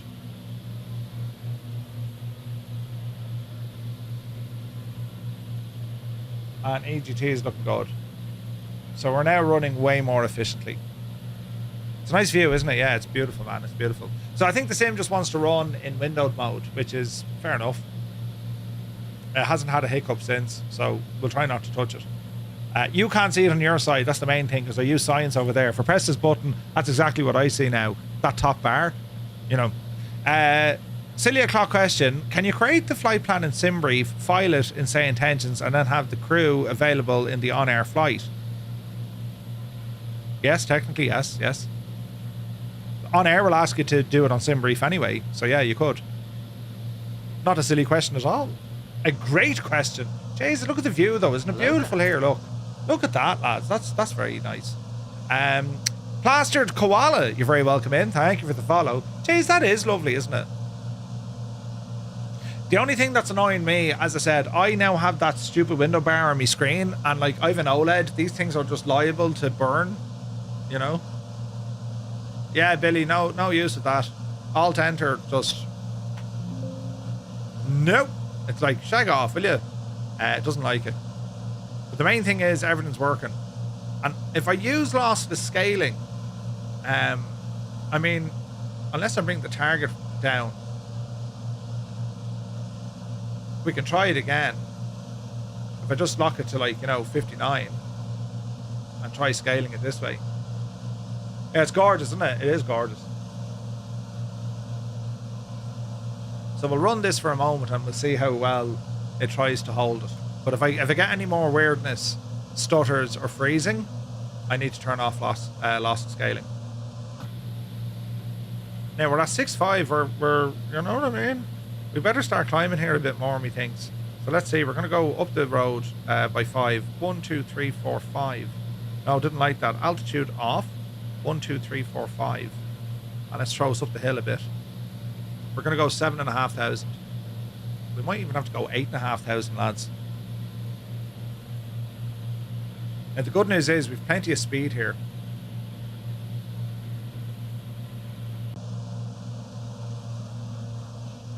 Beautiful colours, isn't there? It is absolutely gorgeous. You updated the new NVIDIA driver this morning, and there was a new DLSS swapper, and the ghosting's all gone. Is there a new DLSS gadget? There is. Let's go in and have a quick gawk. Oh, there is, look. 3107129er.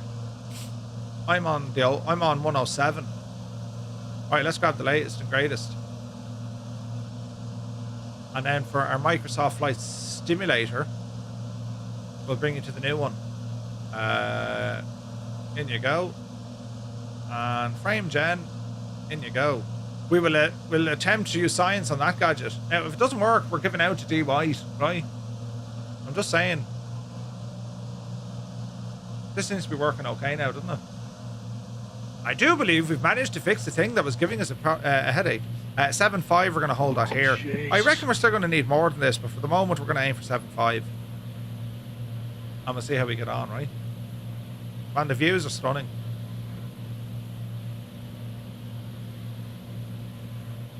Okay, there's 7.5. Lock her in. And yeah, we're looking pretty sweet as, aren't we? Look at that, lads. Beautiful mountains. We were here in Microsoft Flight Sim the other day. It's just a gorgeous area, isn't it? All the mad colours and stuff you get. Like, it is absolutely gorgeous looking. Beautiful. It's very rich. Like, that's what the Apple Maps do. Do you know? It's lashing rain in England, is it? Jesus. Like, you can see one or two tiles are a bit off, but overall I think it is a fine looking setup. This absolutely gorgeous, isn't it?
Isn't it an absolutely gorgeous looking twin engine plane though? Seneca is just beautiful.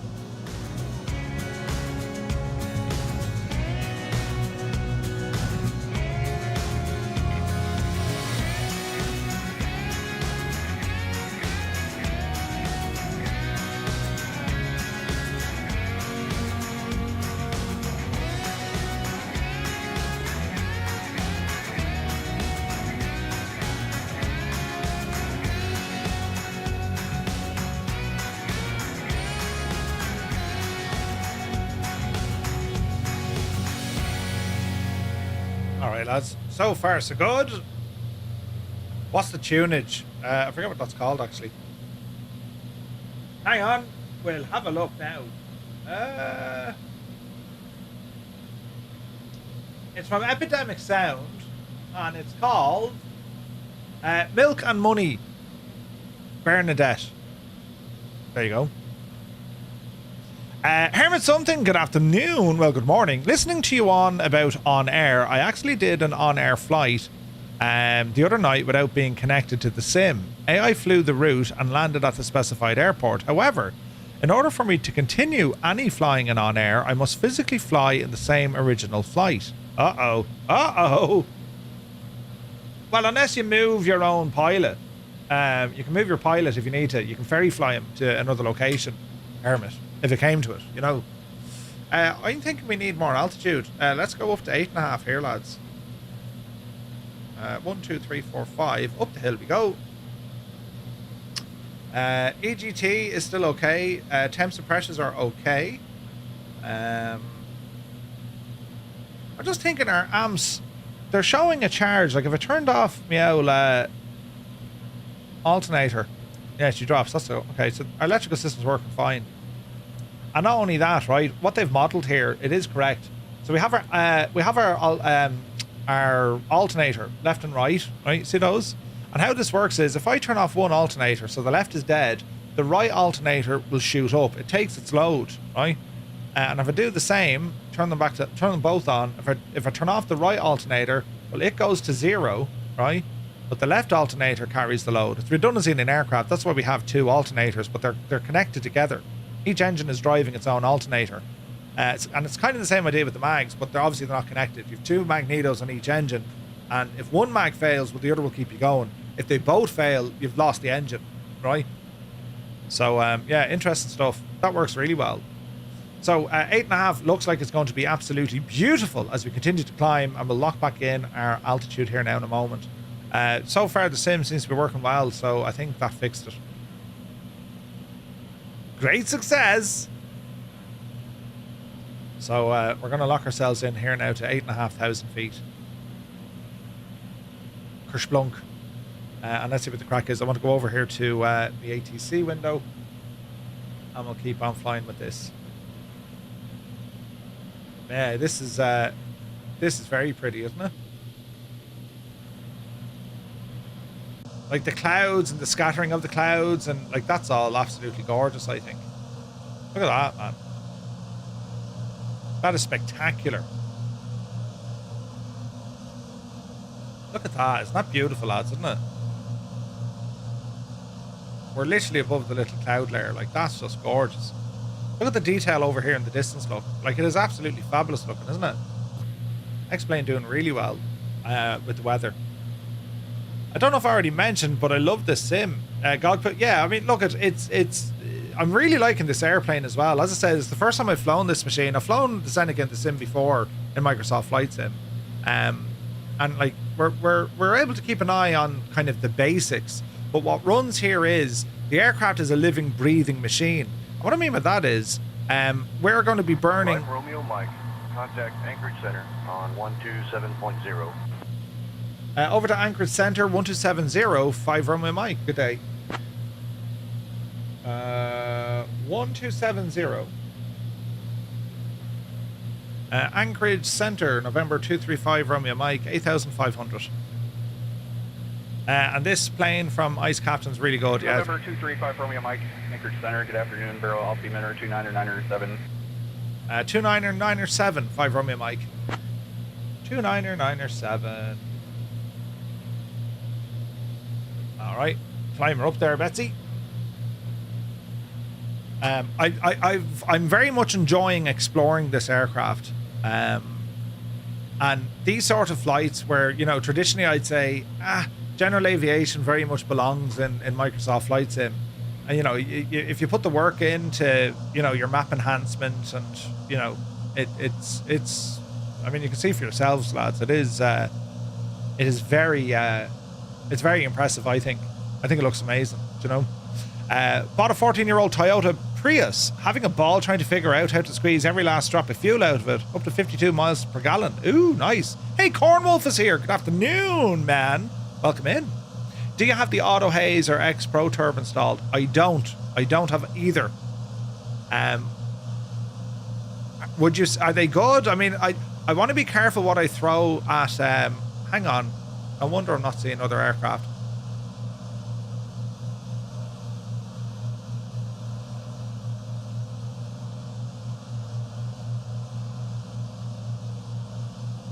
Say intentions. Show name labels. Hello there. So if there is anyone flying in the world of Microsoft Flight Sim, we'll see it. You know what I mean? Goose. Good day, Goose. Mini Maverick, good to see you. I try to run as little as I can when it comes to the plugins, because they can just, it's just, you know, one thing leads to another. But I'd be very much looking at ways of enhancing how X-Plane performs and looks. Do you know, Nutty Taff is here, welcome in. Yeah, it is looking nice, lads. Like, I mean, look, it's saying it does in X-Plane Oz. It's a sim problem. It's not a say intentions problem. So in X-Plane, you can display labels for VATSIM and with say intentions. Say intentions give you lots of options to scale them and change their colors. You know what I mean? Microsoft can't do that. I did ask them though, and Jorg was like, "Yeah, we'll do it." And then whatever they didn't do specifically what I had looked for. They did something else. So I imagine there was a breakdown in communication. Anyway, effectively, what Microsoft Flight Sim was able to do, they were able to display your tail number on the aircraft, which is nice. But I wanted them to display the username, the gamer tag, if you were flying outside of the sim. So they will eventually add it. You know, the real game changers. Auto Haze modifies the haze rendering with data that X-Plane is not using, and X Pro Turb is reworking turbulence with a level D algorithm. And will it work with the map enhancement mod, that haze? You know, That's my question. Would it work with that? You know. With all the great add-ons, you have to make the sim looks better. The Great Plains add-ons we have for GA like this, really, really able, yeah. Yeah, it works with it. Okay, I'll look into that, Gogpoo. So what's it called?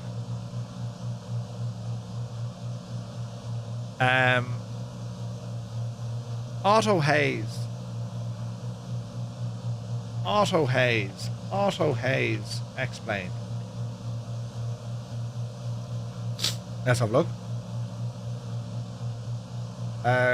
Requires fly with Lua. Okay.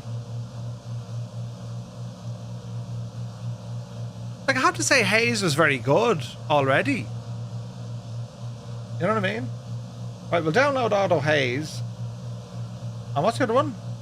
X Pro Turb, is it? X Pro Turb.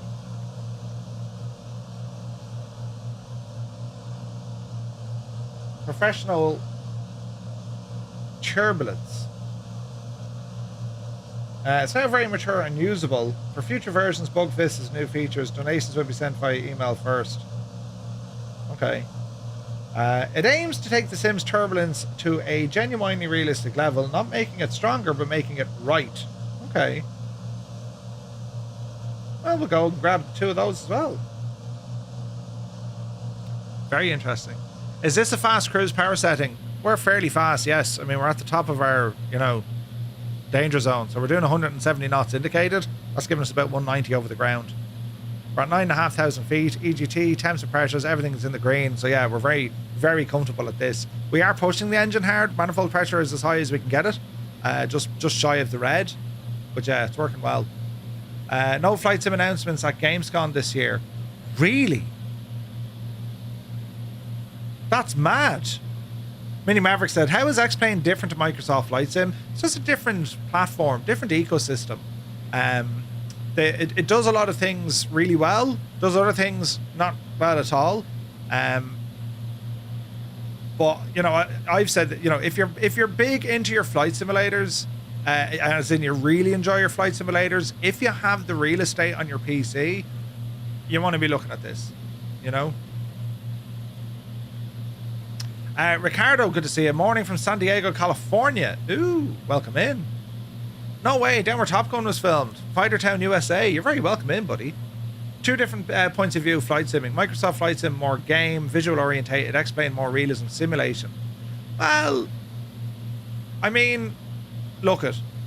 You could say that, yeah, Microsoft is, like, it's not gamey. There's like, it's a simulator with gaming aspects, right? Or you could argue, no, it's a game, it's simulator aspects. I think they're both flight simulators. They are simulating flight in 2 different ways.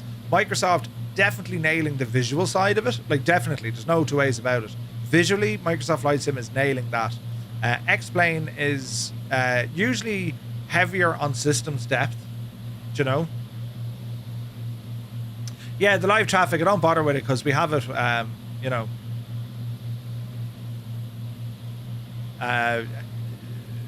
Say Intentions are working on traffic injection for this, you know. Yeah, I thought Microsoft was on today's Xbox stream. Yeah, seemingly not. Oh, that's nuts, man. No flight sim announcements at Gamescom. That's really strange. I mean, there's a whole ton of them gone to Gamescom. And usually you'd expect the, you know, the usual crack. Yeah, here's an aircraft. Here's a bit of scenery. Nothing? Doesn't seem right. Were they on stage, or were they going to be on stage? It's interesting. I'm not saying Microsoft Flight Sim is not a sim, but the objective they have is to make it playable for more people and more platforms. So that's limiting the work. Yeah, maybe. Like, it's gas, right? For the flight simulation hobby, right? And be you wanting to do real world training, or you want to experience aviation, right? Microsoft Flight Sim is definitely doing more, bringing new people into the genre. And I don't think anyone can argue against that. Like, when you think about it, other games have done this historically. Look at the closest look at the closest genre to flight sim, I would have to say it's sim racing, right? So sim racing, if you were to look at PC sim racing, you know, like iRacing and whatever else, and then you look at, well, the other racing platforms, be it Forza or, you know, Gran Turismo or whatever else, they're very gamified versions that have realistic stuff, right? But I think the objective they're targeting is getting more people to use it, and then they start discovering, well, hang on, what's this iRacing crack, or, you know, a set of courses up there, oh, so what's all this about, right? And I think that's very, very good. It's a good kind of system to benchmark it on. If you look at flight simulation, right, you'll say, yeah, P3D, not necessarily going to be ringing bells or whistles, but what's the easiest sim you can get into right now? Microsoft Flight Sim, because it's on the consoles and it's on the PC, and there's, you know, cloud gaming and all this. And I think a lot of people, when they get into the genre, they start looking around and they realize, well, hang on a second, what's this other simulator called X-Plane? What's this all about? And what's this DCS thing? What's that all about, right? If you started off with X-Plane, which an awful lot of people started out with X-Plane, me included, as in streaming at least, X-Plane went from being good-ish with limitations. When X-Plane 11 dropped, I think it transformed the sim. So since X-Plane 11, I think for Laminar, they've just been building on and on. So it is quite a mature platform. Then they brought Vulkan into it for its rendering engine. They moved it away from OpenGL. That meant it could work properly. It still has a way to go. You know, you can say the same about Microsoft Flight Sim. We will never ever have the perfect sim. We just won't, lads. You know, it's never happened. I don't think it will happen, you know. Day 2 of Gamescom starts at 3 p.m. I was told yesterday Microsoft Flight Sim is on then. I didn't see anything in the Microsoft blog. They said they don't have any updates until next week. I'd be very surprised if they don't have something to say. Do you know what I mean? We'll wait and see now, but yeah. Final rabbit, good to see it. To be honest, in my honest opinion, when simulating flight on a computer, I think leaning towards visual quality, which is really the only thing you can truly simulate. I think X-Plane devs realized that early on, and they started making their sim more visually appealing than P3D and FSX.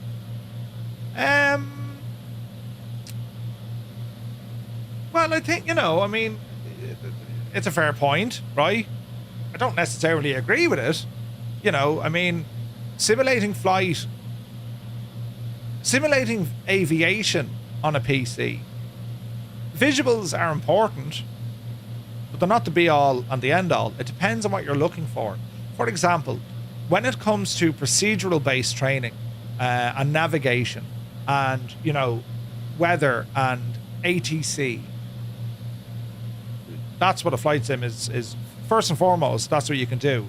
From the visual quality of it, yes, you can utilize that in training. As I said, Microsoft Flight Sim out of the box gives you global VFR coverage.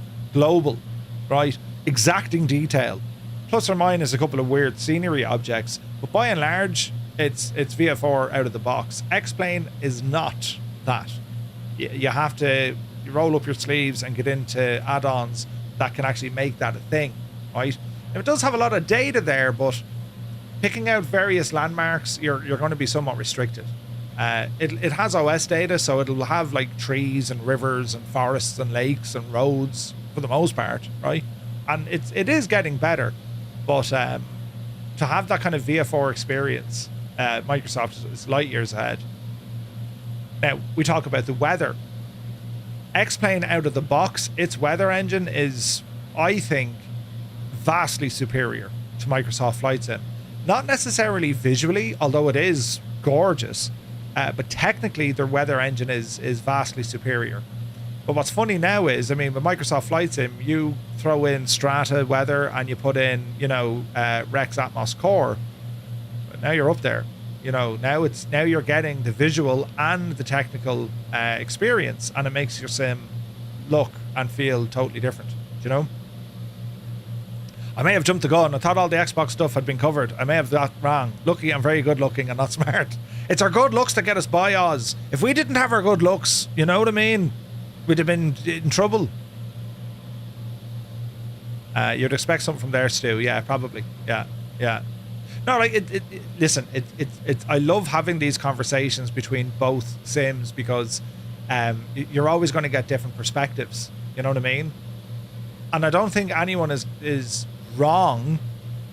You don't have to agree with everyone's opinion, of course, but no one's going to be wrong. I mean, it's at the end of the day, isn't it great that we have two platforms currently where they're both at, and both of them are just getting better and better and better. You know what I mean? I think visually X-Plane has a slightly different look about it. Microsoft has its own, I don't want to say cartoonish, but that's certainly where the AAA development has gone. They kind of moved away from like photo real accuracy because it's whatever graphics and whatever they're doing, right? Now that's not to say you can't make it look real. Of course you can. X-Plane might look real, but by doing so, I mean, you can see the photo, you can see the photo textures, and you're like, it doesn't really work though, because maybe the shaders don't work well, or shadows on it don't work well, or you know what I mean. So you might say, oh, it doesn't look great. But from a visual comparison, like they do things slightly differently. X-Plane out of the box from the horizon up, very, very good. Like nails it. And I suppose systems depth, very, very good. I think when it comes to default aircraft, if you look at what Laminar have built and you look what Asobo have built, both are very good. But they're not the best. They're good, but they're not the best. Your third-party developers, that's why we need them. They have just, unreserved passion for building what it is they want to build and sharing that then with all of us for a price, of course, or you get freeware. But like, if you look at someone like Laminar, well, they got to build the sim, they have to do the engineering, they have to do all of these things. It's like with Microsoft, they have teams bolted on, they've working title, they have Gaia, they have Asobo, they've teams bolted on. Because if it was just going to be Microsoft and Asobo, and even back before they had working title, it was Microsoft Asobo in conjunction with Black Shark. Remember them? They were doing the AI autogen, and they moved on now. They're working on is it P3D? They're working on, For me, X-Plane looks a wee bit squished. It still looks good, but the planes look thinner than they should. Again, it might come down to, like, you have a lot of options in X-Plane in terms of setting your field of view and lateral offsets.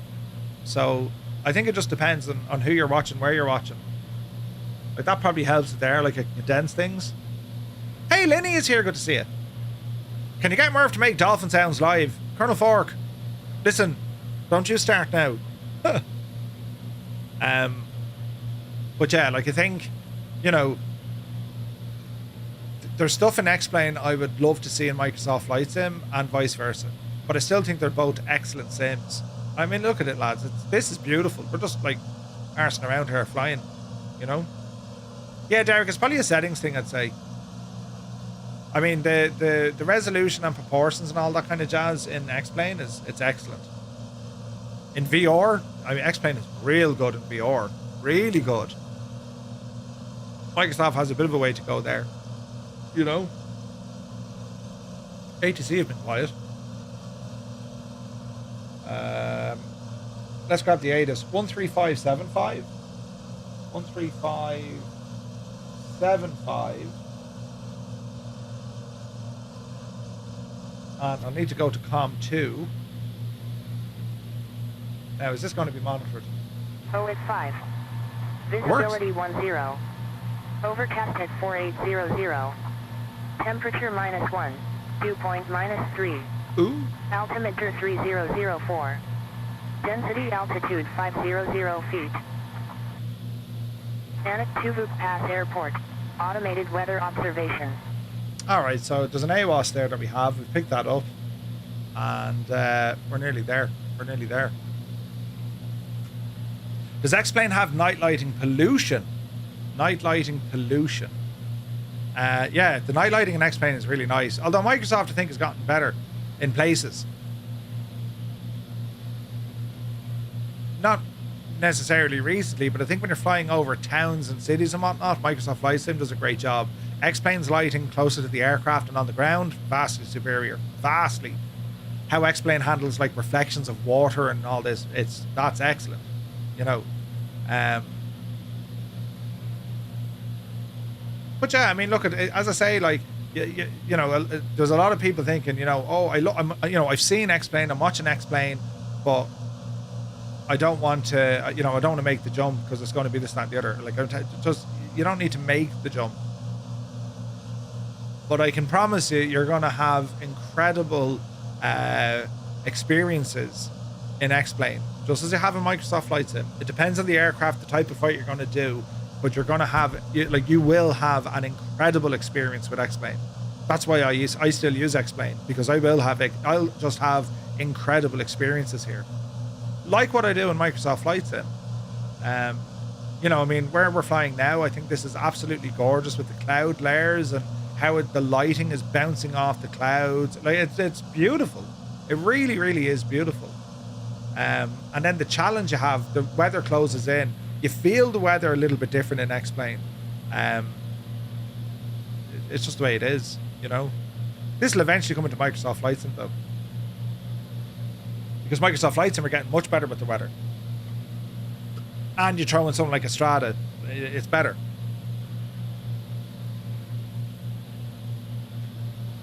Derek had a great flight between Dusseldorf and Ponte Delgada. Nice. Hey, Martel, good to see you. Yeah, Shane, like, look at, I have my controls set up in X-Plane. They mimic Microsoft Flight Sim. Well, actually, Microsoft Flight Sim mimics exactly what I had in X-Plane. So for me, okay, give yourself an hour, cup of tea, right, cup of coffee, sit down for an hour and configure the sim. And then there's no headache in terms of what button do I use for that, what button do I use for that. You know what I mean? What I use here is exactly what I use in Microsoft Flight Sim. Exactly. The exact same button combinations, the same axis responses, everything. So there's no muscle memory or, you know, well, what's the button for this? Everything is linked. It's like for like. Within reason. Obviously, there's certain features of Microsoft Flight Sim that don't carry over and vice versa. But by and large, changing views, flying the aircraft, navigating, radios, all that stuff. So don't let that be a headache that might put you off.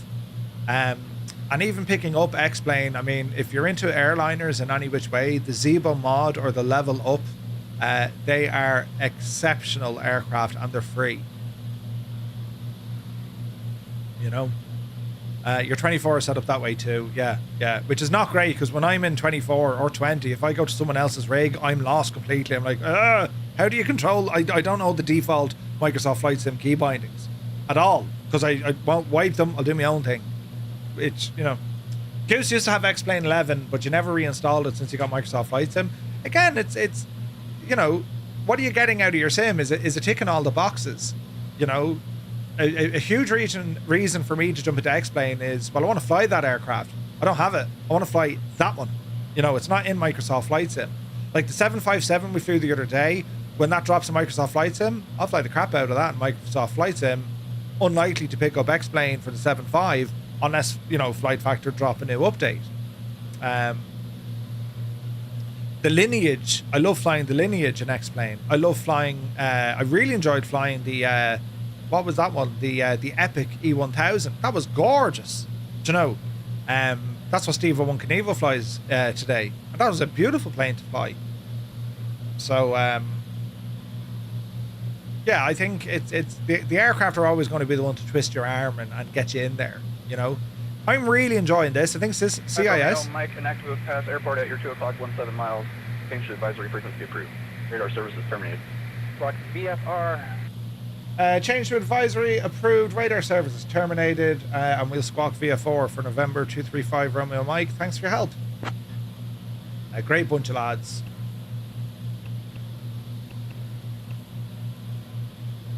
And we better go CTAF. 1228. 122.8.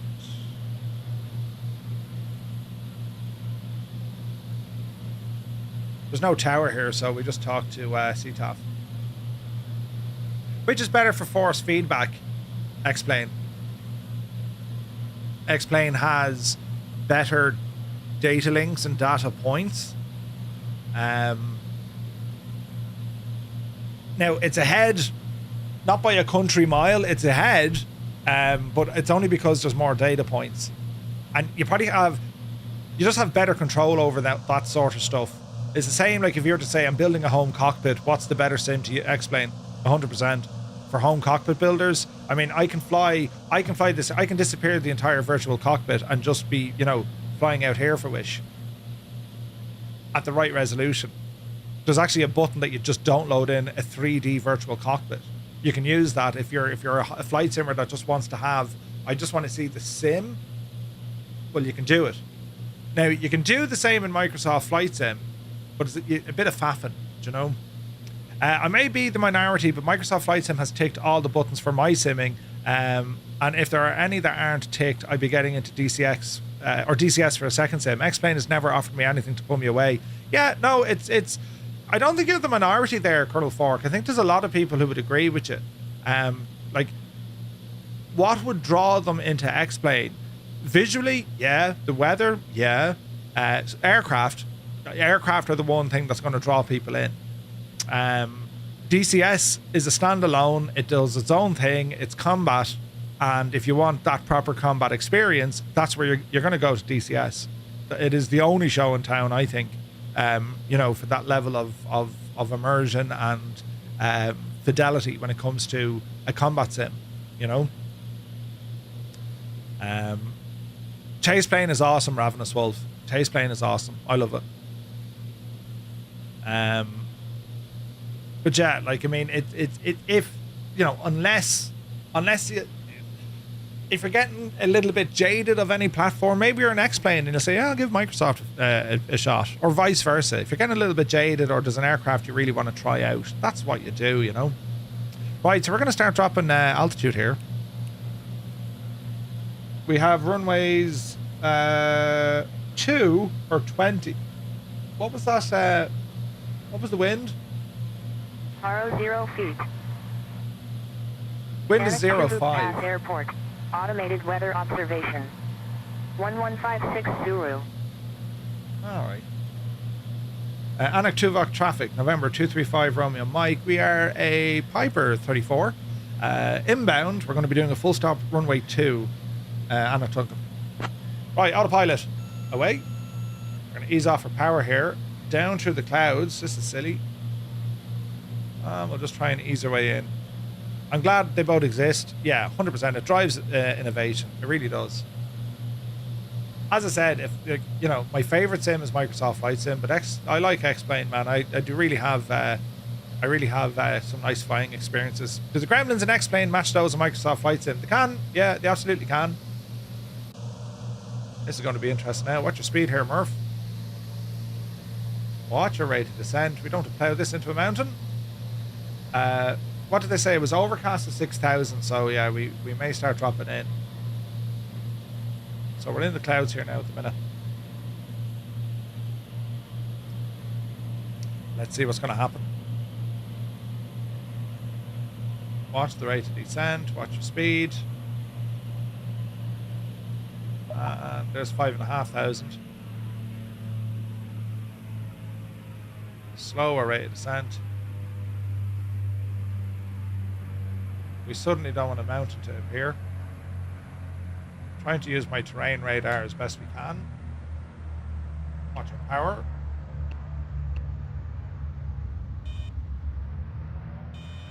Easy plane. That's like almost stall speed, Murph. Oh, she's very now I know we're in the clouds and we're getting bashed around, but she's very nose weirdness, isn't it? Nose weirdness. Do you know what I mean? We're still quite high. Watch your speed. 5,000. We're getting stutters. Don't like stutters.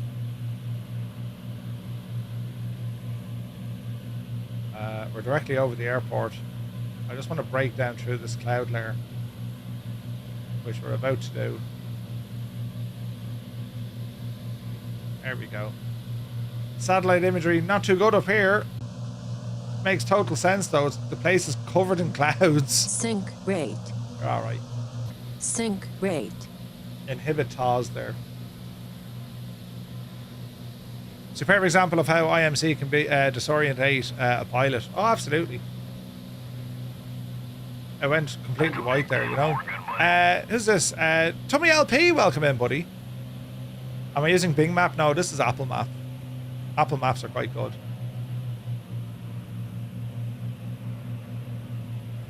Alright, altitude's coming down. Watch a mixture here.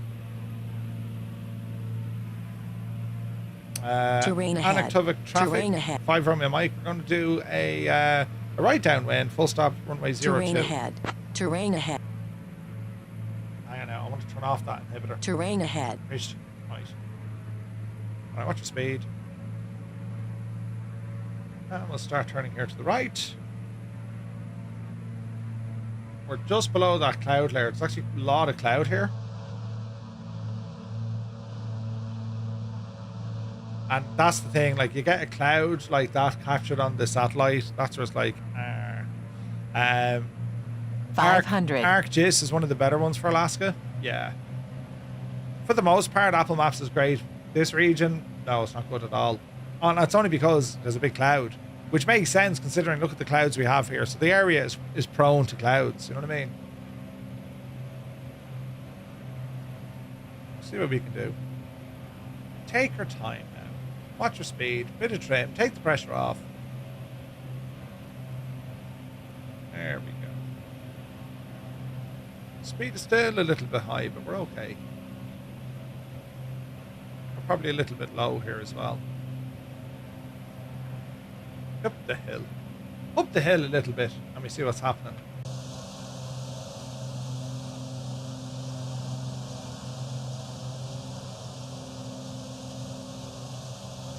As long as we don't crash, we're good. I agree. Keep an eye out for like big mountains that we could potentially hit.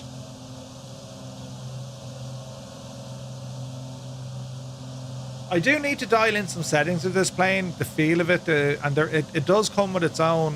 Like you can really dial in the response curves. Whether or not you can do it in the Seneca, I know you can definitely do it in their latest aircraft. You know. All right, gear coming down. That's a runway. Lots of flaps here as well. And we'll be turning right base here now in a moment. Yeah, you can do it with the Chieftain. Yeah, I'll probably pick up the Chieftain, to be honest. I'm really enjoying this plane. It's really good. Anaktuvuk, 5 Romeo Mike. We're going to be turning right base, runway 02, Anaktuvuk. Alright, watch your speed. Prop full, mixture rich, gears down, flaps fully set. Watch our bank angle here. OnAir mightn't like this. Watch our height. Get ourselves turned around. Easy now.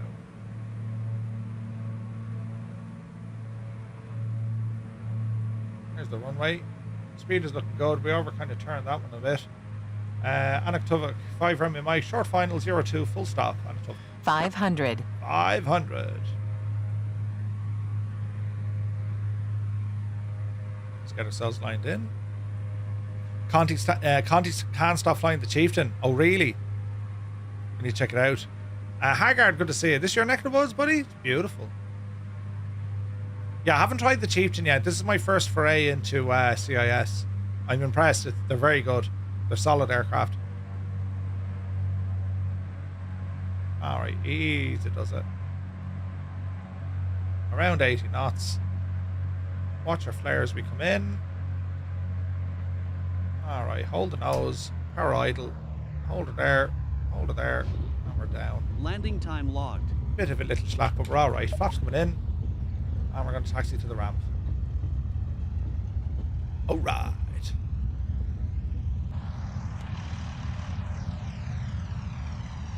Beautiful. Quite cold up here as well. Really, it's cold in Alaska. It's cold here. There's snow cover coming as well. And there's also objects, new objects coming into the map enhancement for Microsoft Flight Sim. Did you see that? They're adding in now new buildings. That's going to be cool. It's like it's a gravel runway here, but sure, it's grand. I'm on over here to the ramp.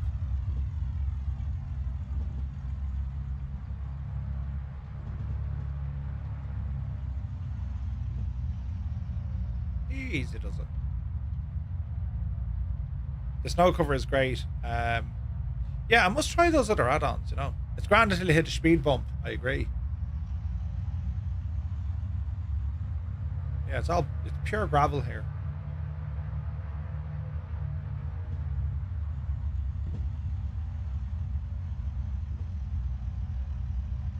Alright, there's a little Cessna there.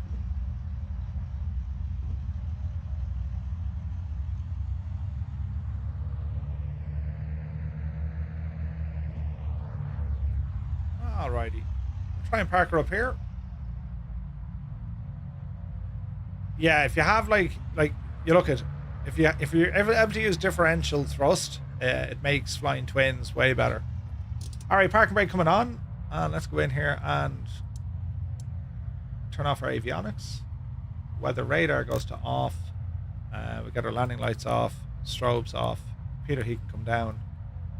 What else we want to do here? Cowl flaps. No, we'll keep them closed.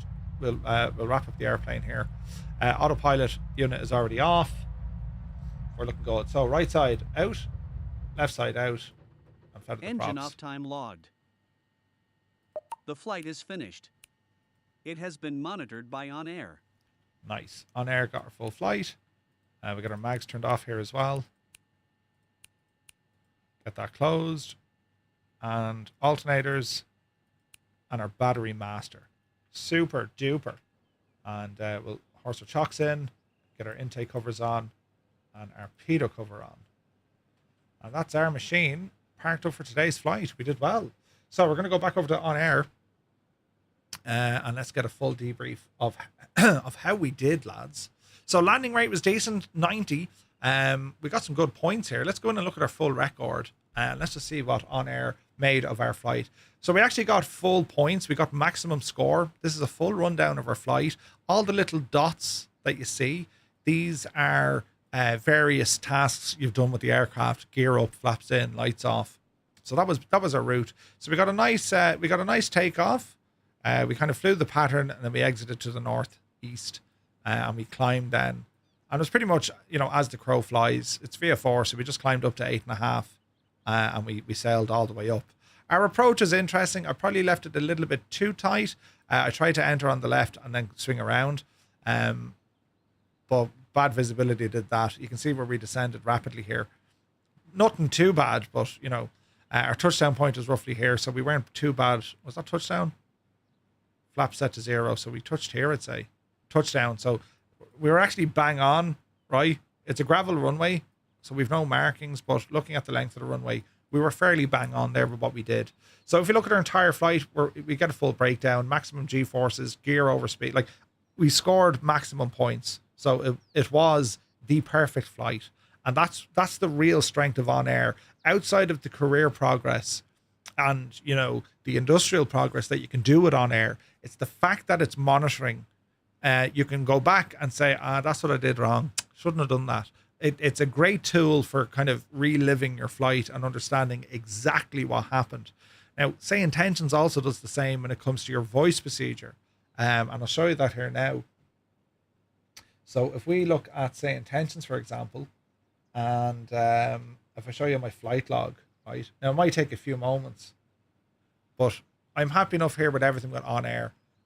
So we'll go back here and we're going to finish the flight. And we got some money, we got some experience points as well. So that all worked terribly, terribly well. And we've the log here as well. So that was all perfect. Now, if we have a look on, say, intentions, if we look at our last flight, which is VF4, right? I think this is it. Let's see, will she load the L map for me? So it might take a few minutes for this to come in. 27th of August. So this is us. Failed to load the flight. So it's still working on it. Now we can close the active flight. Let's see what happens here. It looks like she's updating there now. There it is. There's the flight. So if we go in and have a look. So it's going to load all of our telemetry. Now, as I said, this might take a moment to load in because it's server based. Couldn't load the flight details. So it might just take a few minutes, you know. We'll go back into our flight log. So it's still working on it. But what we can do on any of your flights you do with say, intentions, your entire flight log. So here we go here, look. So what we can do, if we wanted to review our flight, yes, we can see where we flew. You can see the same track. But what you can do is say intentions. You can actually go in and listen to the calls. So here's one. This was me talking. Ambler, November 235 Romeo Mike, taking off runway 19er, departure to the south and then east, Ambler, which wasn't great.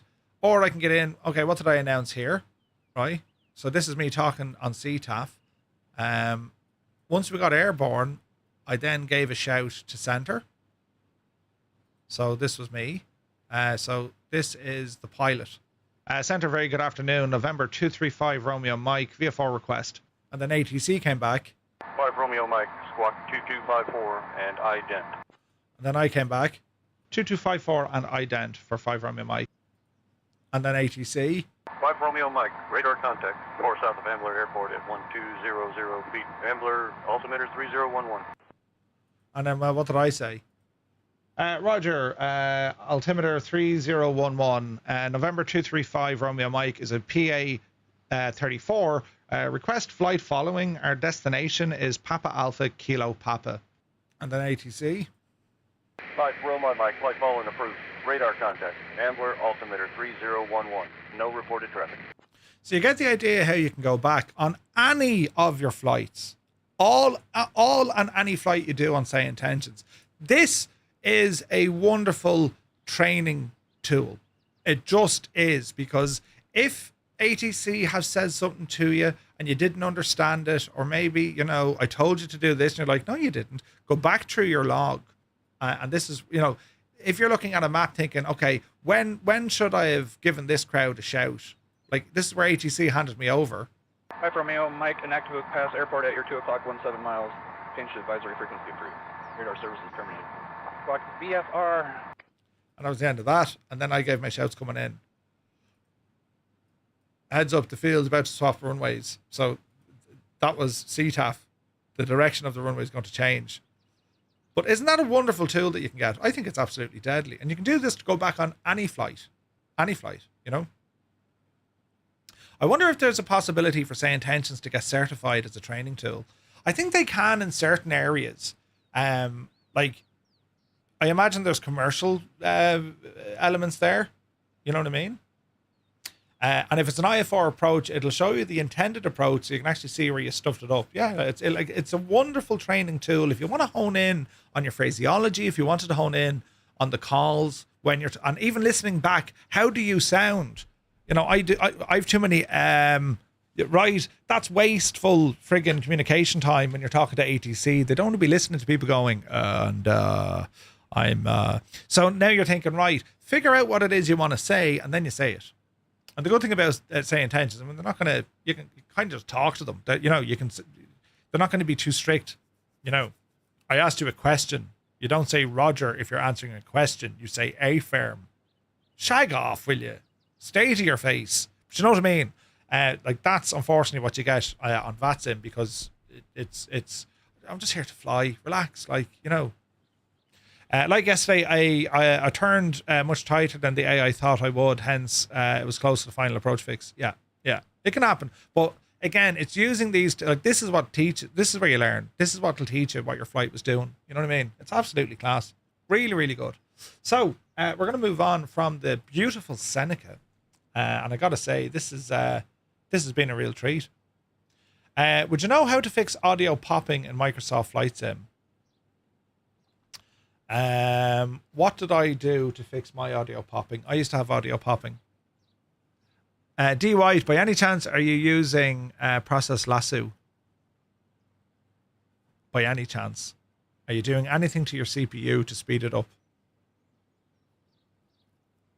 Or the power mode? And what is your CPU? For me, I use a 9800 X3D. I had it turned on to, like, you know, full speed, ultimate, and all this kind of stuff. And it was detrimental to it, you know. I wish Say Intentions was around when I got your pilot's license. Would have been awesome. Yeah, 100%, man. You have a Ryzen 5.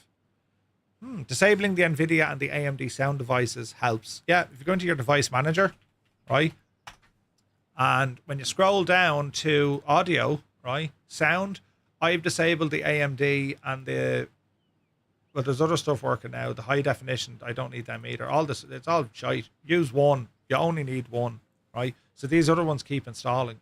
So the high definition audio device. I wonder why. I wonder is that why I'm having issues?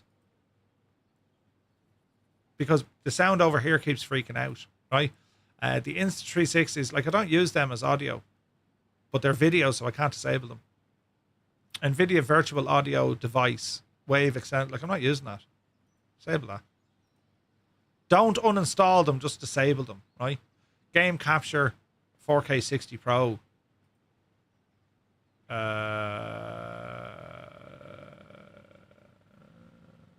not using that either.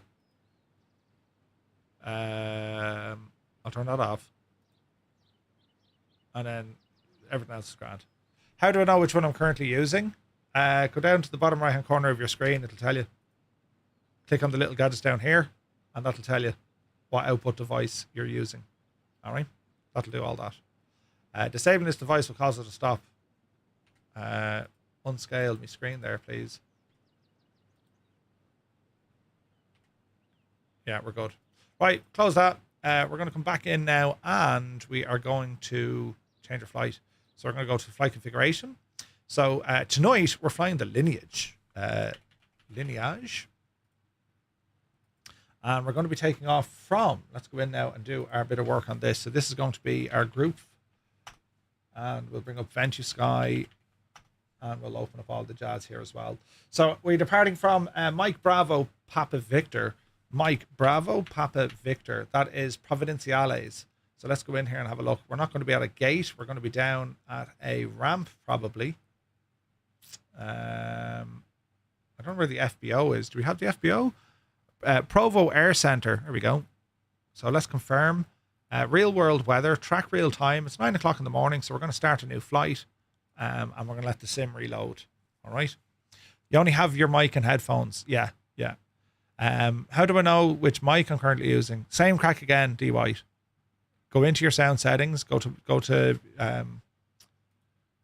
right click the speaker, sound settings, and it's going to show you what you're using. Now, microphone for me Insta360s, that they should be disabled. So don't allow that. Go back. And they're okay. I'm happy enough there with that. Do you know? That's the one you just read. He does that. Wait, did I? What's the Steam streaming? Huh? I'm lost now. What are you talking about? What have I done? Murph, did you see the Phenom livery? I did, Cornwolf. Excellent work, my bud. Excellent work. Just gorgeous. A new Firefly Air livery on the Phenom. Great work, man. Really impressive. Really impressive. So we're just going to let X-Plane do its stuff. It's going to load us in. My plan tonight, we're going to be taking the Lineage for its second flight. We flew it last week, and I enjoyed flying it. So we're going to be flying this one later on. And of course, Princess Juliana is an absolutely gorgeous location to fly into as we head out over the Caribbean. So this is going to be interesting. So we'll have a look at how all of this is going to behave. So here we are in the sim. And We'll turn back on lossless scaling, and hopefully this all works. Martel says, X-Plane always brings back good memories. When I restarted simming with X-Plane, flew circuits in San Luis. Nice. Nice, nice. Okay, we'll go ahead and get some doors and stuff opened here. Air stairs are next. GPU will horse it on as well.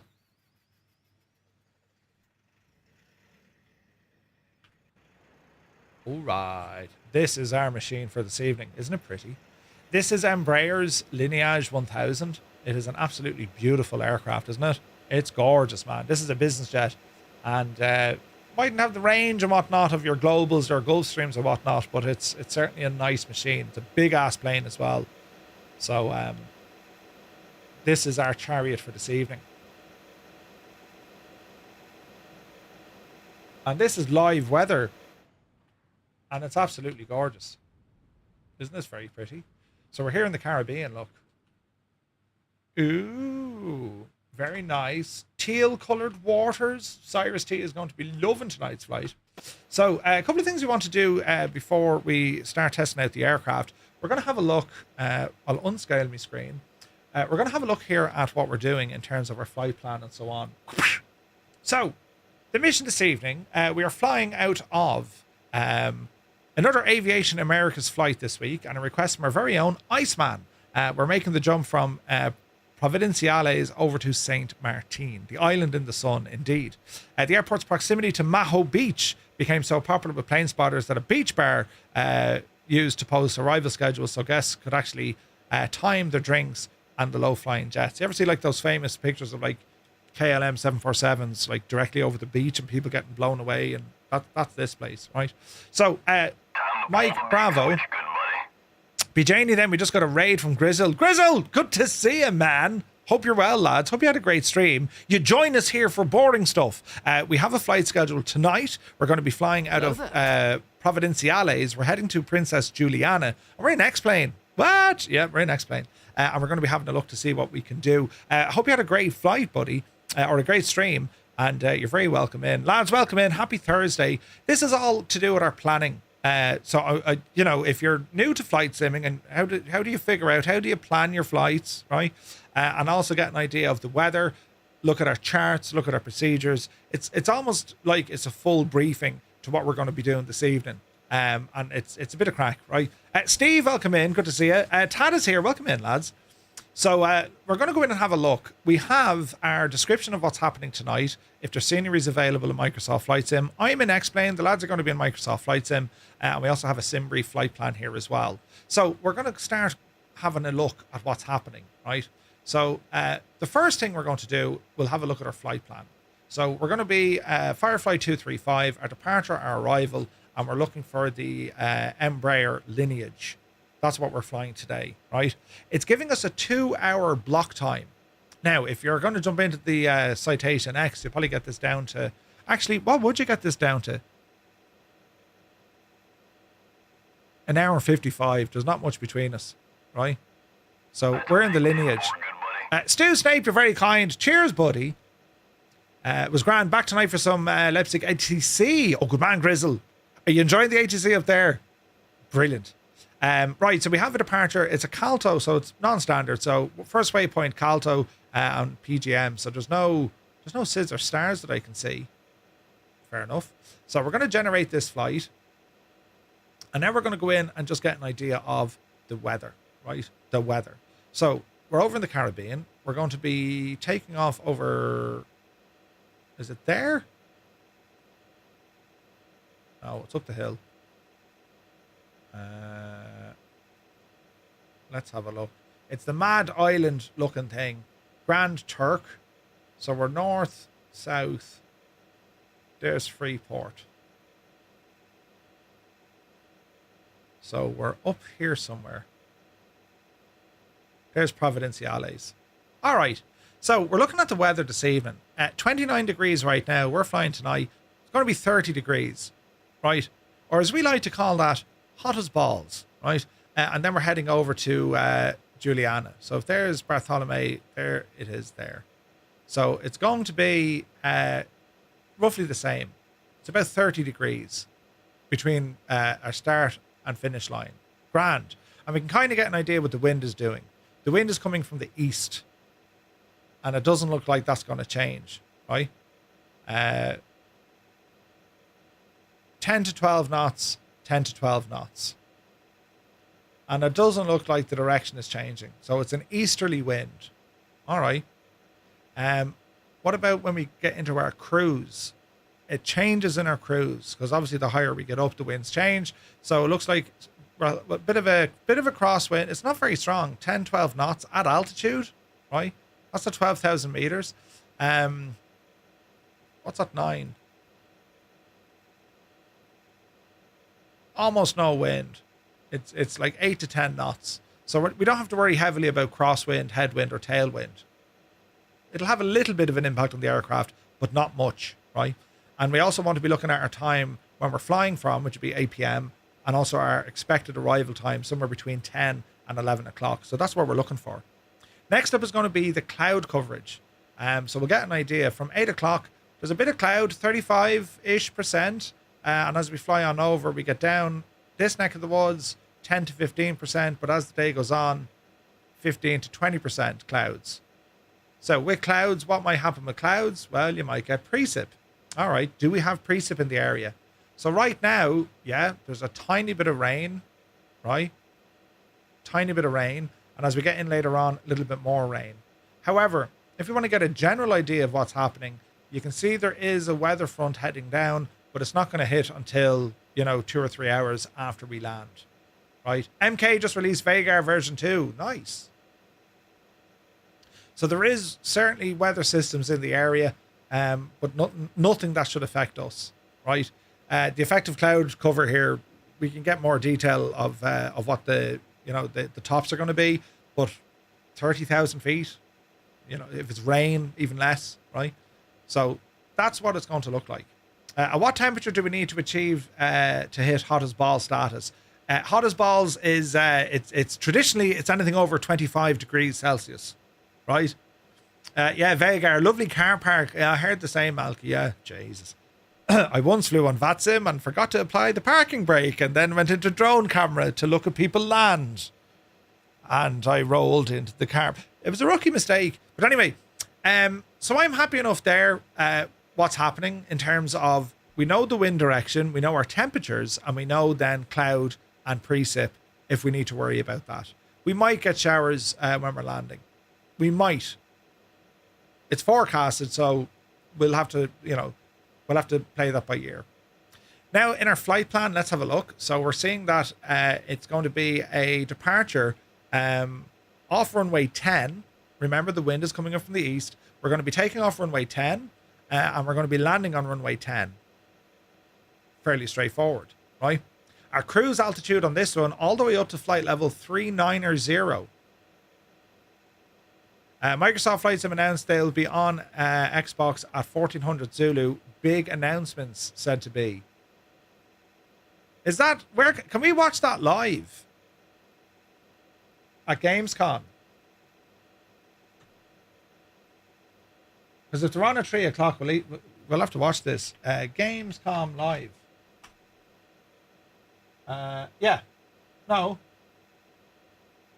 Oh yeah, Gamescom live. Sure. I think one that I'll keep that in the background, so we'll watch it here. If it's on at what time? 1400 Zulu. That's 3 o'clock. So we'll watch it here, right? You can stream it under special events. Yeah, we'll just pop it up here on the screen and see what happens. And sure, if we get in trouble, we'll blame MuseFan. We'll blame MuseFan, right? Yeah, I have to stay up now, Oz. Yeah. Right, so information on our flight plan is telling us we're going to get an initial, our cruising altitude is flight level 390. So we're high as we can get. Average wind along the way is going to be 168 at 9. It's very light, and it's actually giving us a -5 wind component. -5, which means it's slightly a headwind. If it was P5, it's positive. It's with us. It's against us, so it's minus. ISA deviation, that's all fine. ETOPS we don't need. Our expected fuel, block fuel of 4910. We'll probably take a little bit more fuel just to be sure, right? If you go into our PDF here, if we want to see our final cruise altitude, your flight level steps, is going to be here. This guy right there. That's our final cruise altitude, which is there. Our cost index is 7. Our ground distance is 579. Average fuel burn, they reckon, is going to be 1777. Or no, 1773. And the rest of it then is information on the fuel and whatnot that we're using.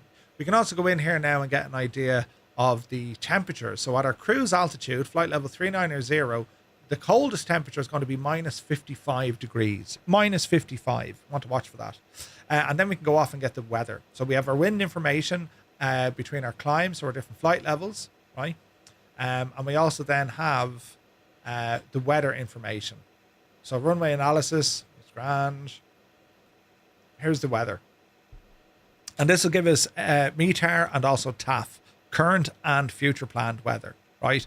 So we should be grand. Then we can go into NOTAMs. If there was anything important for said airports, we would check the NOTAMs to say, well, look, due to technical disruption, all aircraft refueling conducted via tanker truck only, grand. Parking stand Bravo 3 closed. Taxiway section from Bravo 3 parking to taxiway Bravo is closed. Aircraft on the main apron are required to backtrack. Runway 1028 via Charlie, Delta or Echo. Taxiway Bravo remains available to access apron west or enter the parallel taxiway section holding point. Nothing major to worry about. Right, couple of taxiways closed, couple of parking spots closed, but all that's grand. So with all that said and done, back into the sim, right? And now we want to bring up Navigraph and let's have a look at our charts because we want to figure out, well, what are we doing, where are we going, and how are we all going to do it, right? So I'll open up Navigraph and we're going to import the flight directly from SimBrief. We'll go ahead and grab this. And this is our route. Now, there's other things that we can use on Navigraph. We can turn on the radar to show convective clouds and also precip. So that's giving us a rough idea of what's happening over the next few hours. Again, it's not going to affect us when we're flying. If we look at between kind of, you know, now and 1200 Zulu or 1800 Zulu, there's a bit of stuff going on, but come tonight, that'll be gone, right? So we want to be looking at this. We don't have a designated departure, so we're expecting to blast off runway 10, right? We're parked over here at the moment, so we want to be planning, right, how are we actually going to get ourselves down to the runway? Because if you look at it, there's no taxiway. So ideally, to make matter, if you're on VATSIM, for example, and you're going to be parked at the FBO, well, you're going to be a while back taxiing. So you just want to be aware of that. Try and get onto the apron if you can, right? These are just little things you'd be worried about. Alton is here, good to see it. If you're going to be in an airliner, you have golf, you know, or just go to the South Apron or South Apron. There's another FBO terminal over there as well. So ideally, I want to be down here later on. All right. So that's when we depart, and all our waypoints, everything, we're autopilot pretty much through the whole way. As we get closer then towards Princess Juliana, right? Yana's welcome in. We've no arrivals, but we do have approaches. Runway 10 is what we want. So we have a VOR approach. Or there's an ORNAV. ORNAV means we're going to go by kind of our GPS. And we'll have to look at our last kind of waypoints coming in. So Slugo, that looks good because we're definitely going there. Or Gabble, right? So if we were to say an ORNAV runway 10 from there, let's add this into the route. And you can see how it's going to change. It means from Slugo, we're going to turn down and go to Aviki or Avaki, and then we're in, right? So if we have a look at the ORNAV approach, there's no star, right? So we'll have a look in here and we'll say, right, okay, first and foremost, what happens if we can't land? We need to be looking into our missed approach, because if we can't land, we've botched the approach and we need to go somewhere. We need to have an idea, how do we handle a missed approach? So we read about it. That's why it's on our chart. The missed approach is climbing right, turn to 4000, direct on bed, and then hold, or as directed by ATC. So basically, we go missed approach, we climb as we turn right up to 4,000 feet, and then we go direct to on bed. Now we're trying to say, well, where is that, Murph? Well, sure, we'll have a look here, right? Missed approach, climbing right, we need to end up at on bed. They have it down here to show you. Now, it's not very clear on the chart exactly where it is from your initial approach fix or where the runway is, right? And you do, the reason why you're turning right was you have a big friggin' mountain there, right? So if we have a look at this on the map screen, this is where it goes different. Our missed approach point, we're turning right because there's a big obstacle in our way, and we keep going all the way 4,000 feet, and then we go direct on bed. We're down just south of St. Bartholomew, St. Bart's. So if you're familiar with the area, head her on to St. Bart's, and you're turning to the right off runway 10. You're approaching, we're not going to make it. Climb, swing to the right, up to 4,000 feet. That's your limit. Stay at 4,000 feet, and then you can hold at on bed. Right? If you're not turning by the time you reach the runway, you're in trouble. Yes. So you'll be going, like, you'll have your missed approach point. That's where, you know, you're going to see that on your missed approach point. Missed approach point is here. All right? Which is before the runway. That's what you're going to do. James, the catcher, welcome in, buddy. 10 months, bud. Hope you're keeping well. Thank you very much, man. You're looking well. You're looking very well. So that's what we're looking at here. Now, if you're not fully established and ready to rock and the aircraft is comfortable, you're going to know it before you get to this waypoint, your missed approach, right? So you'll be swinging down to the right. So the missed approach here is fairly straightforward. So we're going to land. Let's say, for example, we're going to land. Well, where are we parking? This is going to be important. We have the main apron, right? And then further down the bottom right-hand corner, you have the golf apron and helis. This is for small general aviation. You're not going to fit much. I don't think you're going to fit big stuff in there. So just bear in mind, you'll notice there's a turn off here, but it's closed. Foxtrot is open, Echo, Delta, Charlie. And we'll double check our NOTAMs because one of these were closed as well. So this adds a bit of head scratching to us. Aircraft that are landing, they may not be able to vacate the runway straight away. They might have to back taxi, right? Or backtrack, meaning they got to turn around and use the runway to taxi to get back off the runway.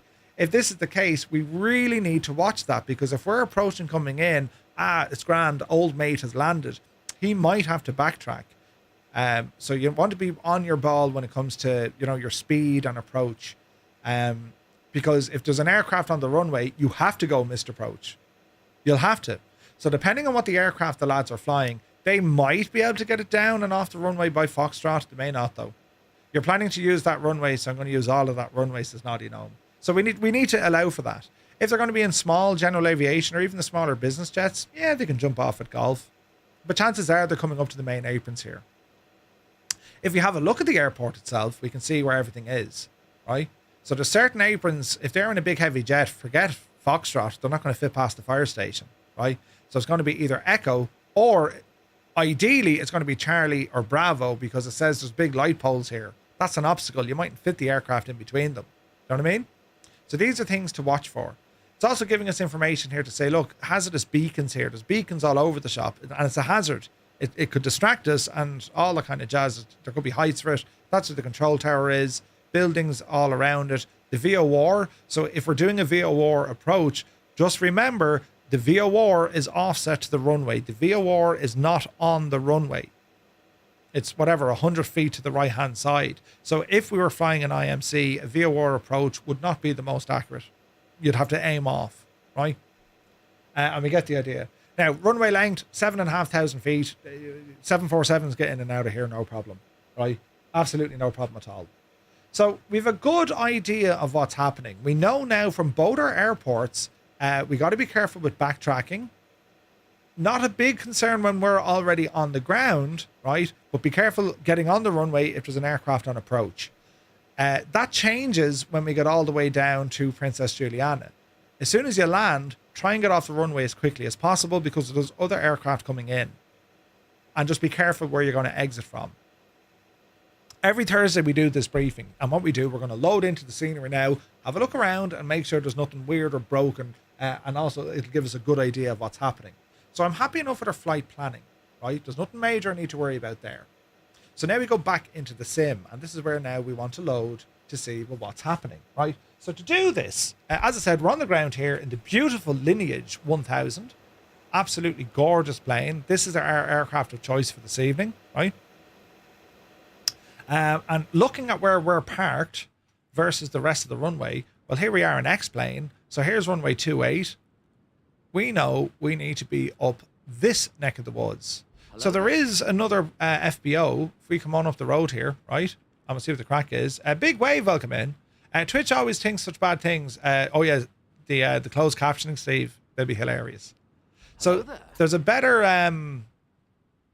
FBO up here that we should utilize. Why? Because we've shorter distance. We have a shorter distance. So we're going to do that now. Let's see what we can find up here, right? So I'm going to go back into my map. We're going to go configuration, and we're going to move our location. So we're going to park up here somewhere. That'll do. Horse us in, start a new flight, and they'll just throw us over, right? So straight away, this is where our flight planning and the briefing, it just helps. It just means you have that bit of information. When you look at streamers, when you look at lads who are flying on VATSIM and they're flying the airliners, and none of this phases them because they're so familiar with it. Grizzle's a prime example. Grizzle will just hop in and be able to do it because he's done it before. He's done it tons of times before. But if you're new to this, you may not have done it many times before. Hence, that's why we're going to have a look at it. All right. So we'll reconfigure the aircraft. We're on the ground, and we're grand. GPU should be on. There we go. So this is definitely a better starting point because we have very little to taxi. We're going to see the airliners come off the gate, and then we're going to be from runway 10, and then we blashed off at high speed out that neck of the woods. And this is what the weather is doing. You can get an idea here of the whole area. Beautiful part of the world, isn't it? Like absolutely gorgeous. We're in the Bahamas tonight, or the Caribbean. This is beautiful, right? Again, this X-plane scenery, it just looks nice. You know? So, yeah, very, very much looking forward to this flight. So for our next trick, what we need to do, lads, we need to get down to Princess Juliana. Because, well, it's all well and good checking out where we're taking off from. We need to figure out where we're landing, right? So we're going to load now into Princess Juliana. And the ICAO code there is TNCM. So, TNCM, Princess Juliana. Let's go in and have a look. I don't think we'll have space to park down here. So we're going to plan to park. The gates are there. We don't need a gate. North apron, turboprop, south apron. That's a gate. I don't want a gate. Although, south position, Bravo 5. Let's see what this does. And we're going to load into this now as well. And we're going to have a look at Princess Juliana just to get an idea how the scenery is looking. Is everything going to work? And we're going to see what the crack is here. All right. As I said, I mean, you can fly. I was going to fly the 7-4. I'll do the 7-4 in a couple of weeks. Next week, it's definitely on VATSIM because we have Dallas Love. Scott is flying, so I might take the citation out on that one, you know. So we'll allow the sim to reload. And then we'll see what the crack is. All right, we're back in. This is Princess Juliana. Now, this is default scenery and X-plane, so in Microsoft Flight Sim, there's a lot of really nice payware options, and it looks absolutely class. But as I said, I wanted to fly this Lineage. We flew it last week. I enjoyed it. I want to fly it again. So that's why we're here. All right. So here we are. Let's zoom out. Let's get an idea and a feel for the airport. Right? Did X-plane not do a custom scenery for here? I thought they did. They did, look. So they actually have a fairly decent airport here. Jet Blast, right? So it's actually pretty good. The one in Microsoft is handcrafted as well. Yeah. So like there's a bar or something over here. So some of the autogen didn't come out really well in X-plane, but we get the idea. Oh look, there's people on the beach. Oh no, there's not. They're just chairs. I thought there's people on the beach. Anyway, that's not important. What is important is how is this all going to look later on? Runway 10 is what we're going for. And let's have a look now around the airfield itself, what's available to us, right? So if we ramble down the road here, can we fit our jet over here? Yes, we'll fit. Just about, right? We'll just about fit, all right? But ideally, no. When we land, we want to be focusing on over here. So this little taxiway here, Foxtrot, see what I mean? If you're in a small aircraft, you're going to be stuck. So Foxtrot is not for you. If you go and look at Echo, Echo is definitely better, right? Plenty of room there. You can park straight ahead. But remember I said there was these spotlights. According to the aircraft chart or the airport chart, there's these spotlights we were talking about. There's one and there's the other. So again, you need to be careful. Your ideal entry here onto the ramp is going to be on Charlie or Bravo. Here's Charlie, and down the road then is Bravo. So this is what we want to be looking for later on. All right. Plenty of room for gates and whatnot. Once you're in on Bravo, it's like if you have a larger aircraft, that's where you want to go. But again, you need to be careful because you're going to have to back taxi. All right, you're going to have to back taxi. So that's kind of the scale of it. That's how she's going to be looking later on, right? It does look pretty. And this is bearing in mind we're an X-plane, right? There's the high ground we need to dodge, hence we have to climb, right? So yeah, there is Mountainous Regionus Maximus, right? We need to watch that. And then we'll be heading down towards St. Bart for our hold. All right. So apart from that, aircraft want to make sure all is working. So we'll go ahead, turn on some batteries, activate our GPU. Emergency lights are armed. Electrical pumps, they've just turned on, so we can hear those. And our screens are going to come to life here. We're going to see what's happening with the aircraft. And then we'll be putting in all our flight plan details on all the jazz. So we have our weight and balance. We can request our load sheet and all the jazz here. So this is, as I said, this is just a beautiful airplane. I liked flying the Lineage. I think it looks great. It did act the maggot a little bit last week in terms of trying to follow the autopilot. We'll see how it behaves tonight, but it is a very pretty aircraft. Another good aircraft to shout is the other X-craft, the Legacy. Legacy is a beautiful airplane as well. A little bit smaller than this. She's a lot closer to an Embraer 145 or a 135. I just like this. She's modern, it's new, it's sleek, and it can haul ass. So flight level 390 is our expected. That could change later on now, bearing in mind we're only looking at that flight for the moment. But yeah, that's what we're going to be aiming for. And it is a beautiful plane. It's all terribly plush. And that pump you hear, that's the electrical pump that I just turned on, which we don't actually need, but you can hear it, you know. And this is our fancy cabin. Ooh. And it's very fancy, isn't it? Wouldn't you just love this to be your own plane? You're going to be up to flight level 450. Nice. Nice, nice. So this is our chariot for this evening. And in terms of the aircraft maintenance, weight and balance and all that kind of jazz, that's why we're just going in here and you know, we're having a quick look. There are checklists there, settings, show reflections, show Easter eggs, why not? CDU input delay, ambient lighting, dynamic, weight and balance, direct, that's all grand. SATCOM, yes. Wheel covers, that's all fine. If we double check what's happening with the aircraft itself, we want to go in and just inspect. This is where we can see all the beautiful details in X-Plane, right? Beautiful engines there. That's just the wind hitting them. Now we can change the time of day to what we'll think it'll look like later on. So if we were to say current time 14, we won't get here till around.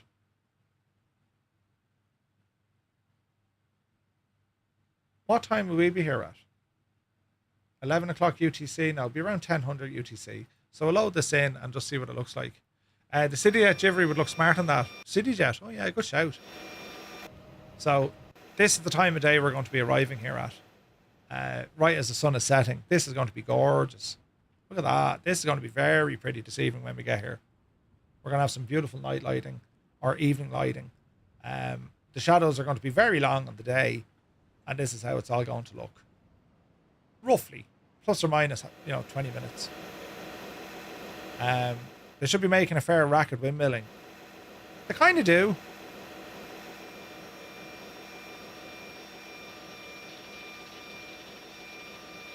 You can kind of hear them. If I turn off that pump, you'll hear them better.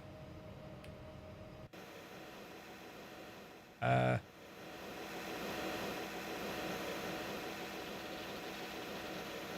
you know? But it's just a beautiful aircraft. I mean, look at the details in this thing, lads. Isn't it gorgeous? Like, that's like looking at a photograph, I think. They've done incredible work modeling this machine. It is gorgeous looking, isn't it? And as I said, like there's other aircraft here we can fly in this as well, for sure. There's a lot of really nice aircraft we can use for tonight's flight. I was thinking of 7.4, but like by the time I get it up and running, we'd be here all night. So yeah. Does the jacks flush? It doesn't, Linny. It's unflyable. It doesn't have a flushable jacks. Be the Janie. But the detailing is superb. It's a really nice airplane. You know, the details you have, and it's stunning. You know what I mean? And we can open up various different compartments and all this kind of jazz. The baggage area and whatnot. You know, all that beautiful detail, and the jacks doesn't flush, isn't it? It's like, how do they manage that? You know, and then our beautiful cabin here as well. So that's the shab of it. I can select a different aircraft just to have a look at it again, just to give you an idea of the different aircraft we have. I do like the Lineage. That is the one I want to fly. But if you wanted to go with the other Embraer, we have the Legacy. This is another gorgeous plane. So if we were to load into the Legacy and get an idea of how this looks, right? Doug, thank you for subscribing. Welcome in, buddy. Welcome in. We're just waiting on the Microsoft announcement over at Gamescom. We'll have a look there. It's about 10 minutes away. So that's why we're idling here now at the minute, you know? But yeah, the X-Craft aircraft are really good. They're beautiful. If you want to fly Embraer, like they're class. They're absolutely class. Right, so we'll jump into this one now and get our views set up, and we can bring that time of day back a little bit. Okay, so we'll do the same crack again. We will open the passenger door. You have the latest version, thanks very much. Get that GPU up and running. All right. In terms of power, we'll get some power turned on. Onto our overhead. Battery 1, battery 2, GPU coming on. Avionics coming on. Hello there. We get our pumps turned on here as well. Hydraulics go to auto. APU will leave it off. Nav and inspection lights. Get the logo light on as well. And cancel out our caution. So we can see similar enough in terms of the avionics, right? Very similar. Different, but very similar, right? And if we want to ramble into our cabin, slightly different machine, as you can see. It's not as big as the Lineage. You know, but it's still quite nice.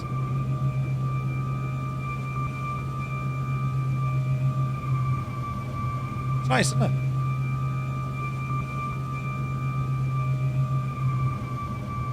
Exterior.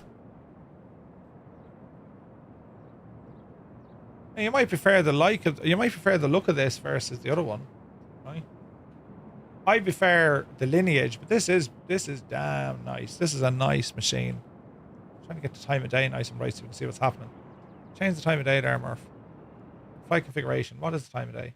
Real world time. In there now. It's 9 o'clock in the morning. We'll load it in there now. What's the space age sound there? It's the pumps, the electrical pumps. If you jump in, you'll actually hear the pump at the back. And we can turn those off. Here. Right. So they're off now. So yeah, you can see it on this machine. Just a different configuration with the aircraft. But it's very pretty as well, isn't it? I haven't flown the Legacy with any amount of time whatsoever. So this is another aircraft I'm just looking forward to go flying in. I want to fly this machine. But I just haven't done it yet. You know? And the livery options we get, this isn't a bad one. That German livery is not bad. We can go in and change the livery here. Let me see, what do we have? Dream Chaser, jeez, that's very nice. I like the Dream Chaser one. What else do we have?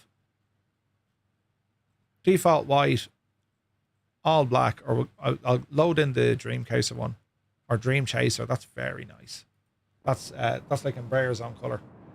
Ah, yes, that's pretty, isn't it? So you get the idea. Like, it is quite a large aircraft, but I just think the Lineage looks better. It's pretty much, that's what they did, yeah.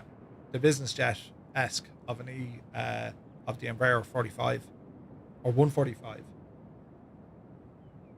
It's nice though, isn't it? Which one do you prefer, lads? Do you prefer this Legacy or would you prefer the Lineage? And again, like the detailing, like it's striking how good the detailing is in this. You like this one? You like the Legacy?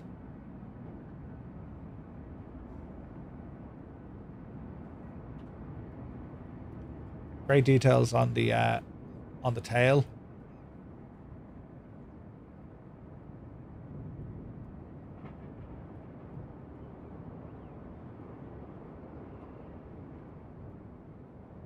I suppose it is nice. You prefer the Lineage? I prefer the Lineage. I prefer the look of the Lineage. You reckon this will get into more places than the big fella? Possibly. Beautiful machine, though. We'll go back into the Lineage. Lineage. I do like this machine. It's just freaking gorgeous. Do you know? I don't know what it is about it. It's just, she's nice. Yeah, they're all the X-Craft aircraft. They've done great work, man. They're friggin' brilliant. Really, really nice aircraft. And they just work. You know? As I said, bar that autopilot issue I had the other night. I'll just need to keep an eye on that, you know? So we'll let her all load back in. And here we go. Beautiful. So let me see. Unscale, rescale. And here's our machine. So we got some, get the door open, get the GPU up. Cargo can open up here as well. Get our stairs. I don't know, do I have ground handling for this specific aircraft? No, I've no profile loaded for it. She's a much bigger machine, isn't it? Much bigger. It has a better look at class, I think, doesn't it? It just looks that little bit more classy. You stay classy, San Diego. But yeah, beautiful, beautiful machine.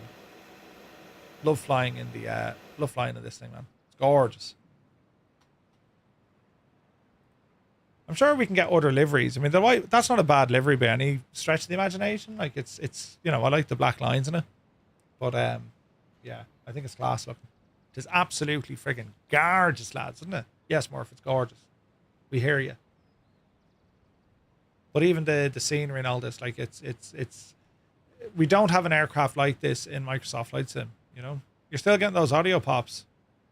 Ooh. I was getting them, as I said. It was just making sure that the CPU was ran on its normal. It does its own bit of stuff. It works itself, you know. So Gamescom now. Gamescom Studio, is that what I need to be watching? I think it is, isn't it? Because we should have Microsoft on the stage here now in a minute. Gamescom Studio live.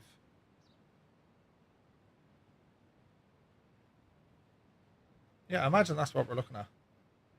What's she saying now?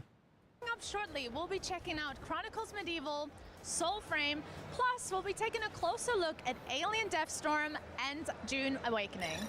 Hang on a second. Are we gonna get Microsoft stuff here? Right, we need to keep an eye on that. Because if we're getting Microsoft stuff, we need to watch it. You know. DM me. What are we waiting for? They're making an announcement. Stu Snape. Oh, it's on Twitch. It's on Twitch. Day 2 schedule. So it starts. Grand. It starts in a couple of minutes. So, right, we'll keep an eye on this. Microsoft Flight Simulator. Now, hang on. This starts at 2 o'clock. So, have you go to DeadNet, Stuntman, and then Microsoft? Have we to go through all of these first? I think we do, don't we? We'll see what the crack is.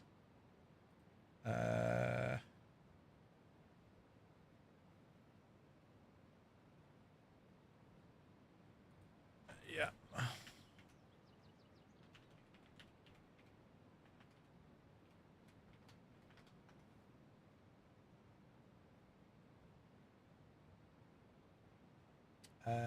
Where is this now?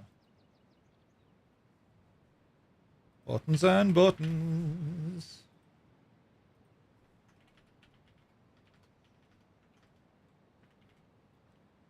Can I add you to?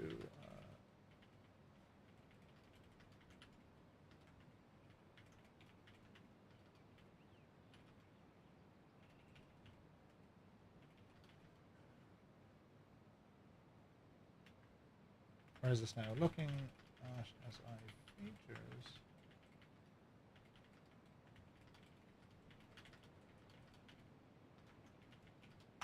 Now, the Star Wars game was great on the N65. You see a different order on a different website. Well, this is Xbox, so you know, it'll be a while, I reckon. Yeah, like they've a bit of stuff to get through. Star Wars Galactic, Cassette Beast, Planet Zoo 2, Stuntman Hollywood, Dune Awakening, Kingdom 3, Microsoft Flight Sim. I'd say an hour. We're talking an hour, give or take. I imagine you're going to be on the stage, or they'll be chatting to him to say, yeah, we're doing this. Now, I don't know if they're talking about big announcements. If they announce another sim, if they're going to call a Flight Sim 2028, I'm going to be shocked. I would be shocked. If they turn around and say, you know, they're going to slow down things, I wouldn't be shocked. I'd be disappointed, but I wouldn't be shocked. So if it turns around that if it's business as usual, here's a new aircraft and here's some scenery. You know what I mean? That's what I think we would get. I think.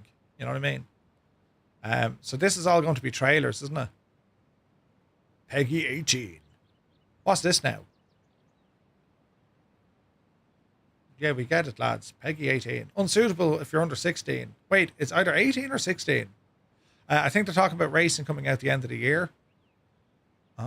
Gears of War, is it? Digital license unlocked. I'm not a fan of this whole digital licensing, Bajani. Your discs now also digital. Bring the benefits of digital to your physical Xbox Series coming soon. What do they mean with that?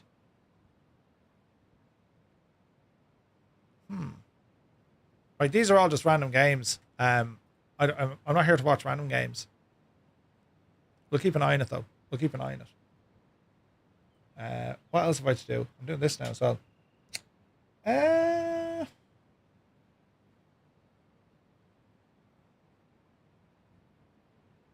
Let's have a look. It gets busy during the day, doesn't it? Be the Jesus.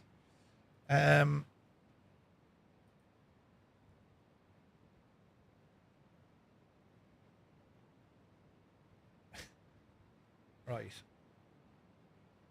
Let's have a look here.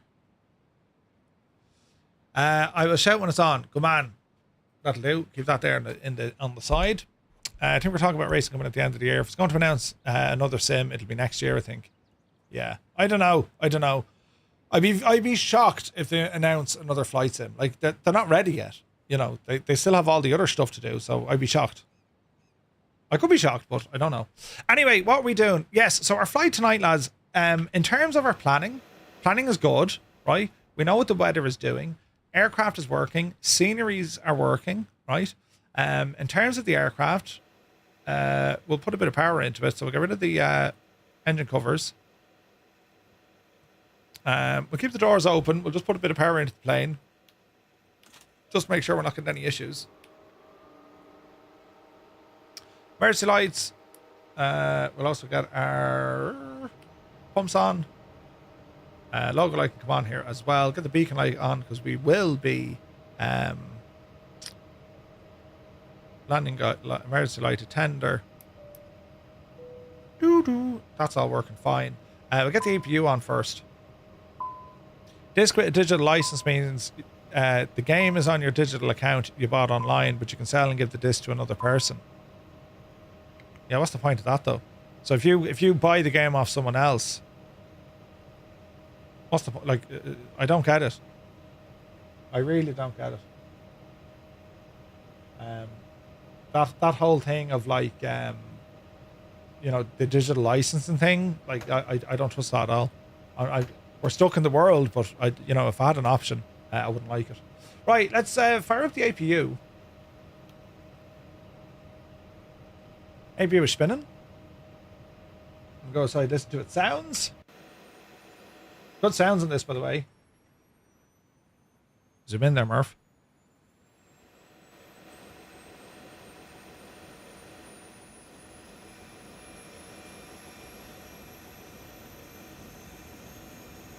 Oh yeah. Oh heck yeah.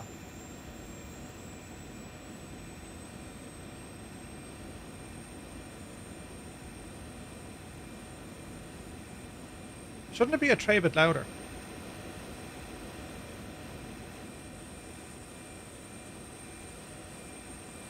Look at the detail here though, isn't it savage, lads?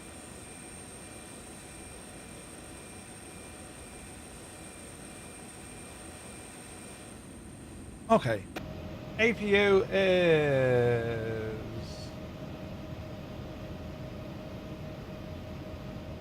up and running. GPU off. And we might, just for the sheer crack of it, start up some engines here as well. It's a FedEx system, don't need to worry about fuel. Engine 2. We'll do an engine test while we're here.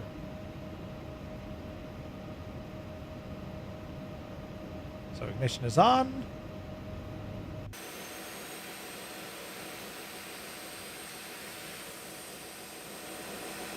Oh, but the sounds turned down. I think I do. Exterior. There we go.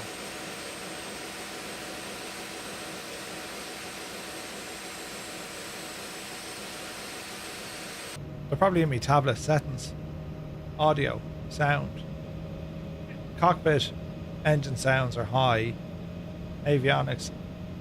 I just want the outside sounds.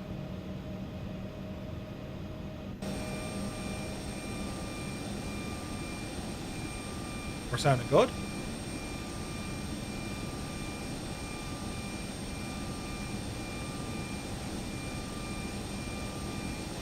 And we'll do the same with engine 1 here.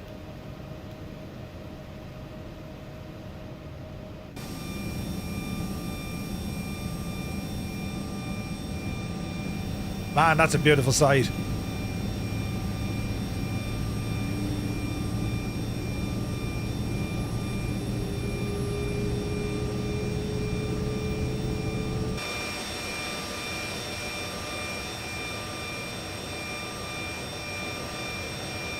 Sounds are weird, man.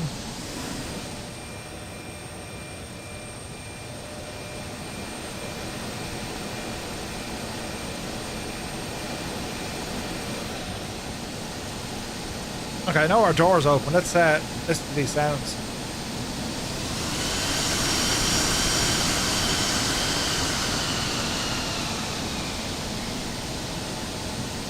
Oh, they sound good.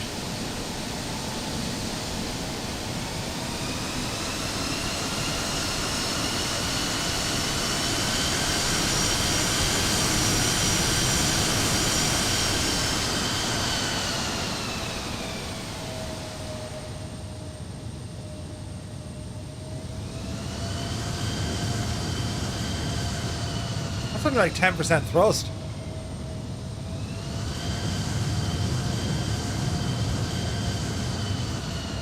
Yeah, sounds good, man.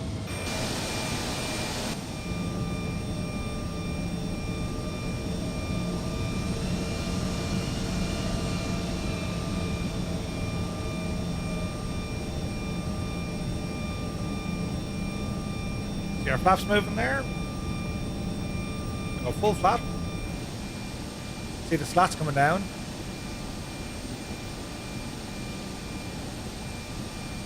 Very, very nice indeed.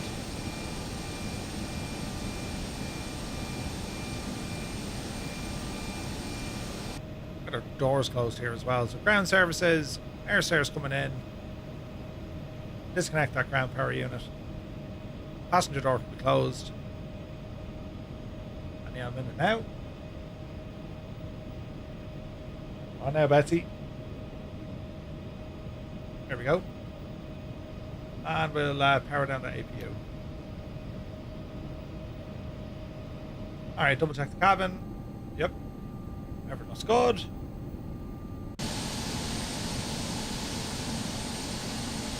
Isn't it a grand old machine though?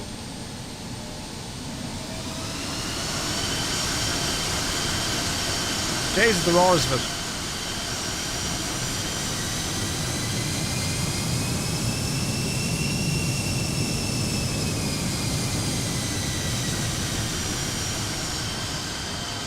Beautiful sounds, isn't it? Like, and the sounds only class. They're absolutely brilliant. Right, well that aircraft works. You love the darkness of the engines. Yeah, the shadowing in next plane isn't too bad. I mean, you can see the details in there. You know, it's just how it looks. But yeah, right. These lads are only still covered in dead net, and that was the first one, and it's after taking 10 or 15 minutes. So we'll probably have to jump over to whatchamacallit. Keep them down there for the second. We'll probably have to that could be on in an hour, like, you know what I mean, which I won't be here in an hour because I have to go, but I'll be back later. So yeah, I think if you want to watch the Xbox stuff, the Microsoft stuff will be on shortly, and we'll have a full recap of the news later on. Do you know what I mean? So yeah, they won't be on for ages. Yeah, they won't be on. Upshift is here. Good to see you, bud. Welcome in, man. So I think in terms of what we're planning for this evening, we can't really do any more, lads. Sceneries work, aircraft work. That's all we're going to be able to do. So what we will do, we'll leave the stream there, and we'll come back then in a couple of hours. We're back in about 4.5 hours, 1900 Zulu time, and yeah, we'll find out all the news as well from Gamescom, what Microsoft are talking about. Fierce interest now, so it will. So we'll see what the crack is. So what am I doing here? Let's close that. Right, lads, we'll see you later. Thanks so much indeed for tuning in and for putting up with it. We did check out the Seneca. It was beautiful. We also flew it on air, which gave us such an incredible log of what we were doing. And we also had the same with St. Intentions. Absolutely brilliant stuff. So yeah, we'll be back in a little while. Oz Flight Simmer has to stay up late to watch this. Poor old devil. But yeah. Hutchie, you're very welcome in. Good to see you, bud. Many thanks for joining us. We're back in a few hours' time. We're going to fly this route tonight, which is out of Providenciales, right, down to Princess Juliana. Looking forward to it. Citizens 42, good to see you. Right, we'll see you in a couple of hours, lads. Enjoy the rest of your day. Thanks for tuning in. I'm seeing a bit.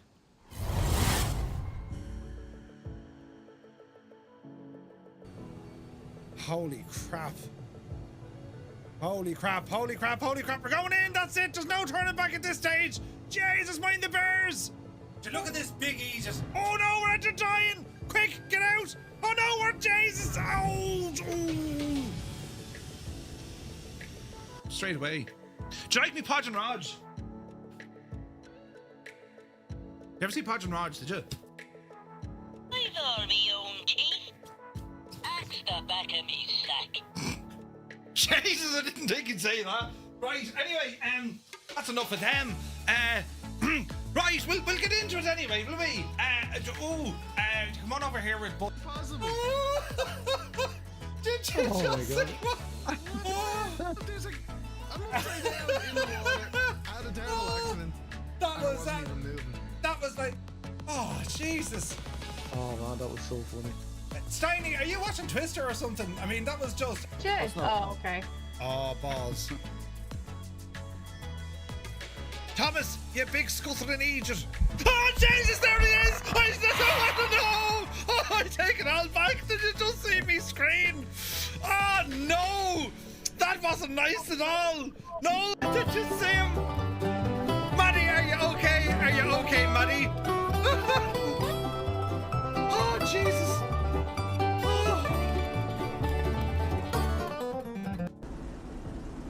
one side. This is a beta, so I'm not too worried. It looks great though, doesn't it? Listen to this.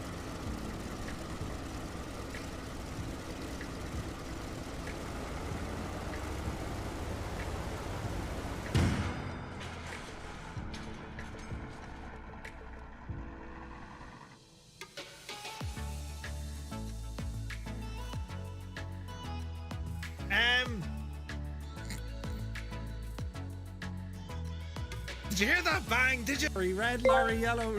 Oh no! I've had enough of this wowdy webble sniggling behavior. Silence! Call yourselves Poitoian guards. You're not.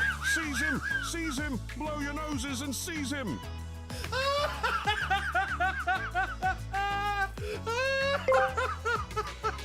What did Spartacus say when a lion scoffed his wife? Nothing, he was Galdiator.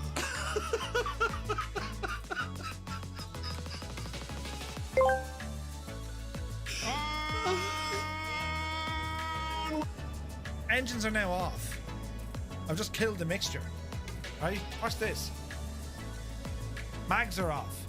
Feather boat props. My engines are now completely off, right? And I'll know they're completely off because I'm going to keep an eye on the props. They will just stop, right? Holy crap. Holy crap, holy crap, holy crap. We're going in, that's it. There's no turning back at this stage. Jesus, mind the bears. Look at this big Aegis. Oh no, we're dying. Quick, get out. Oh no, we're Jesus. Ouch. Ooh.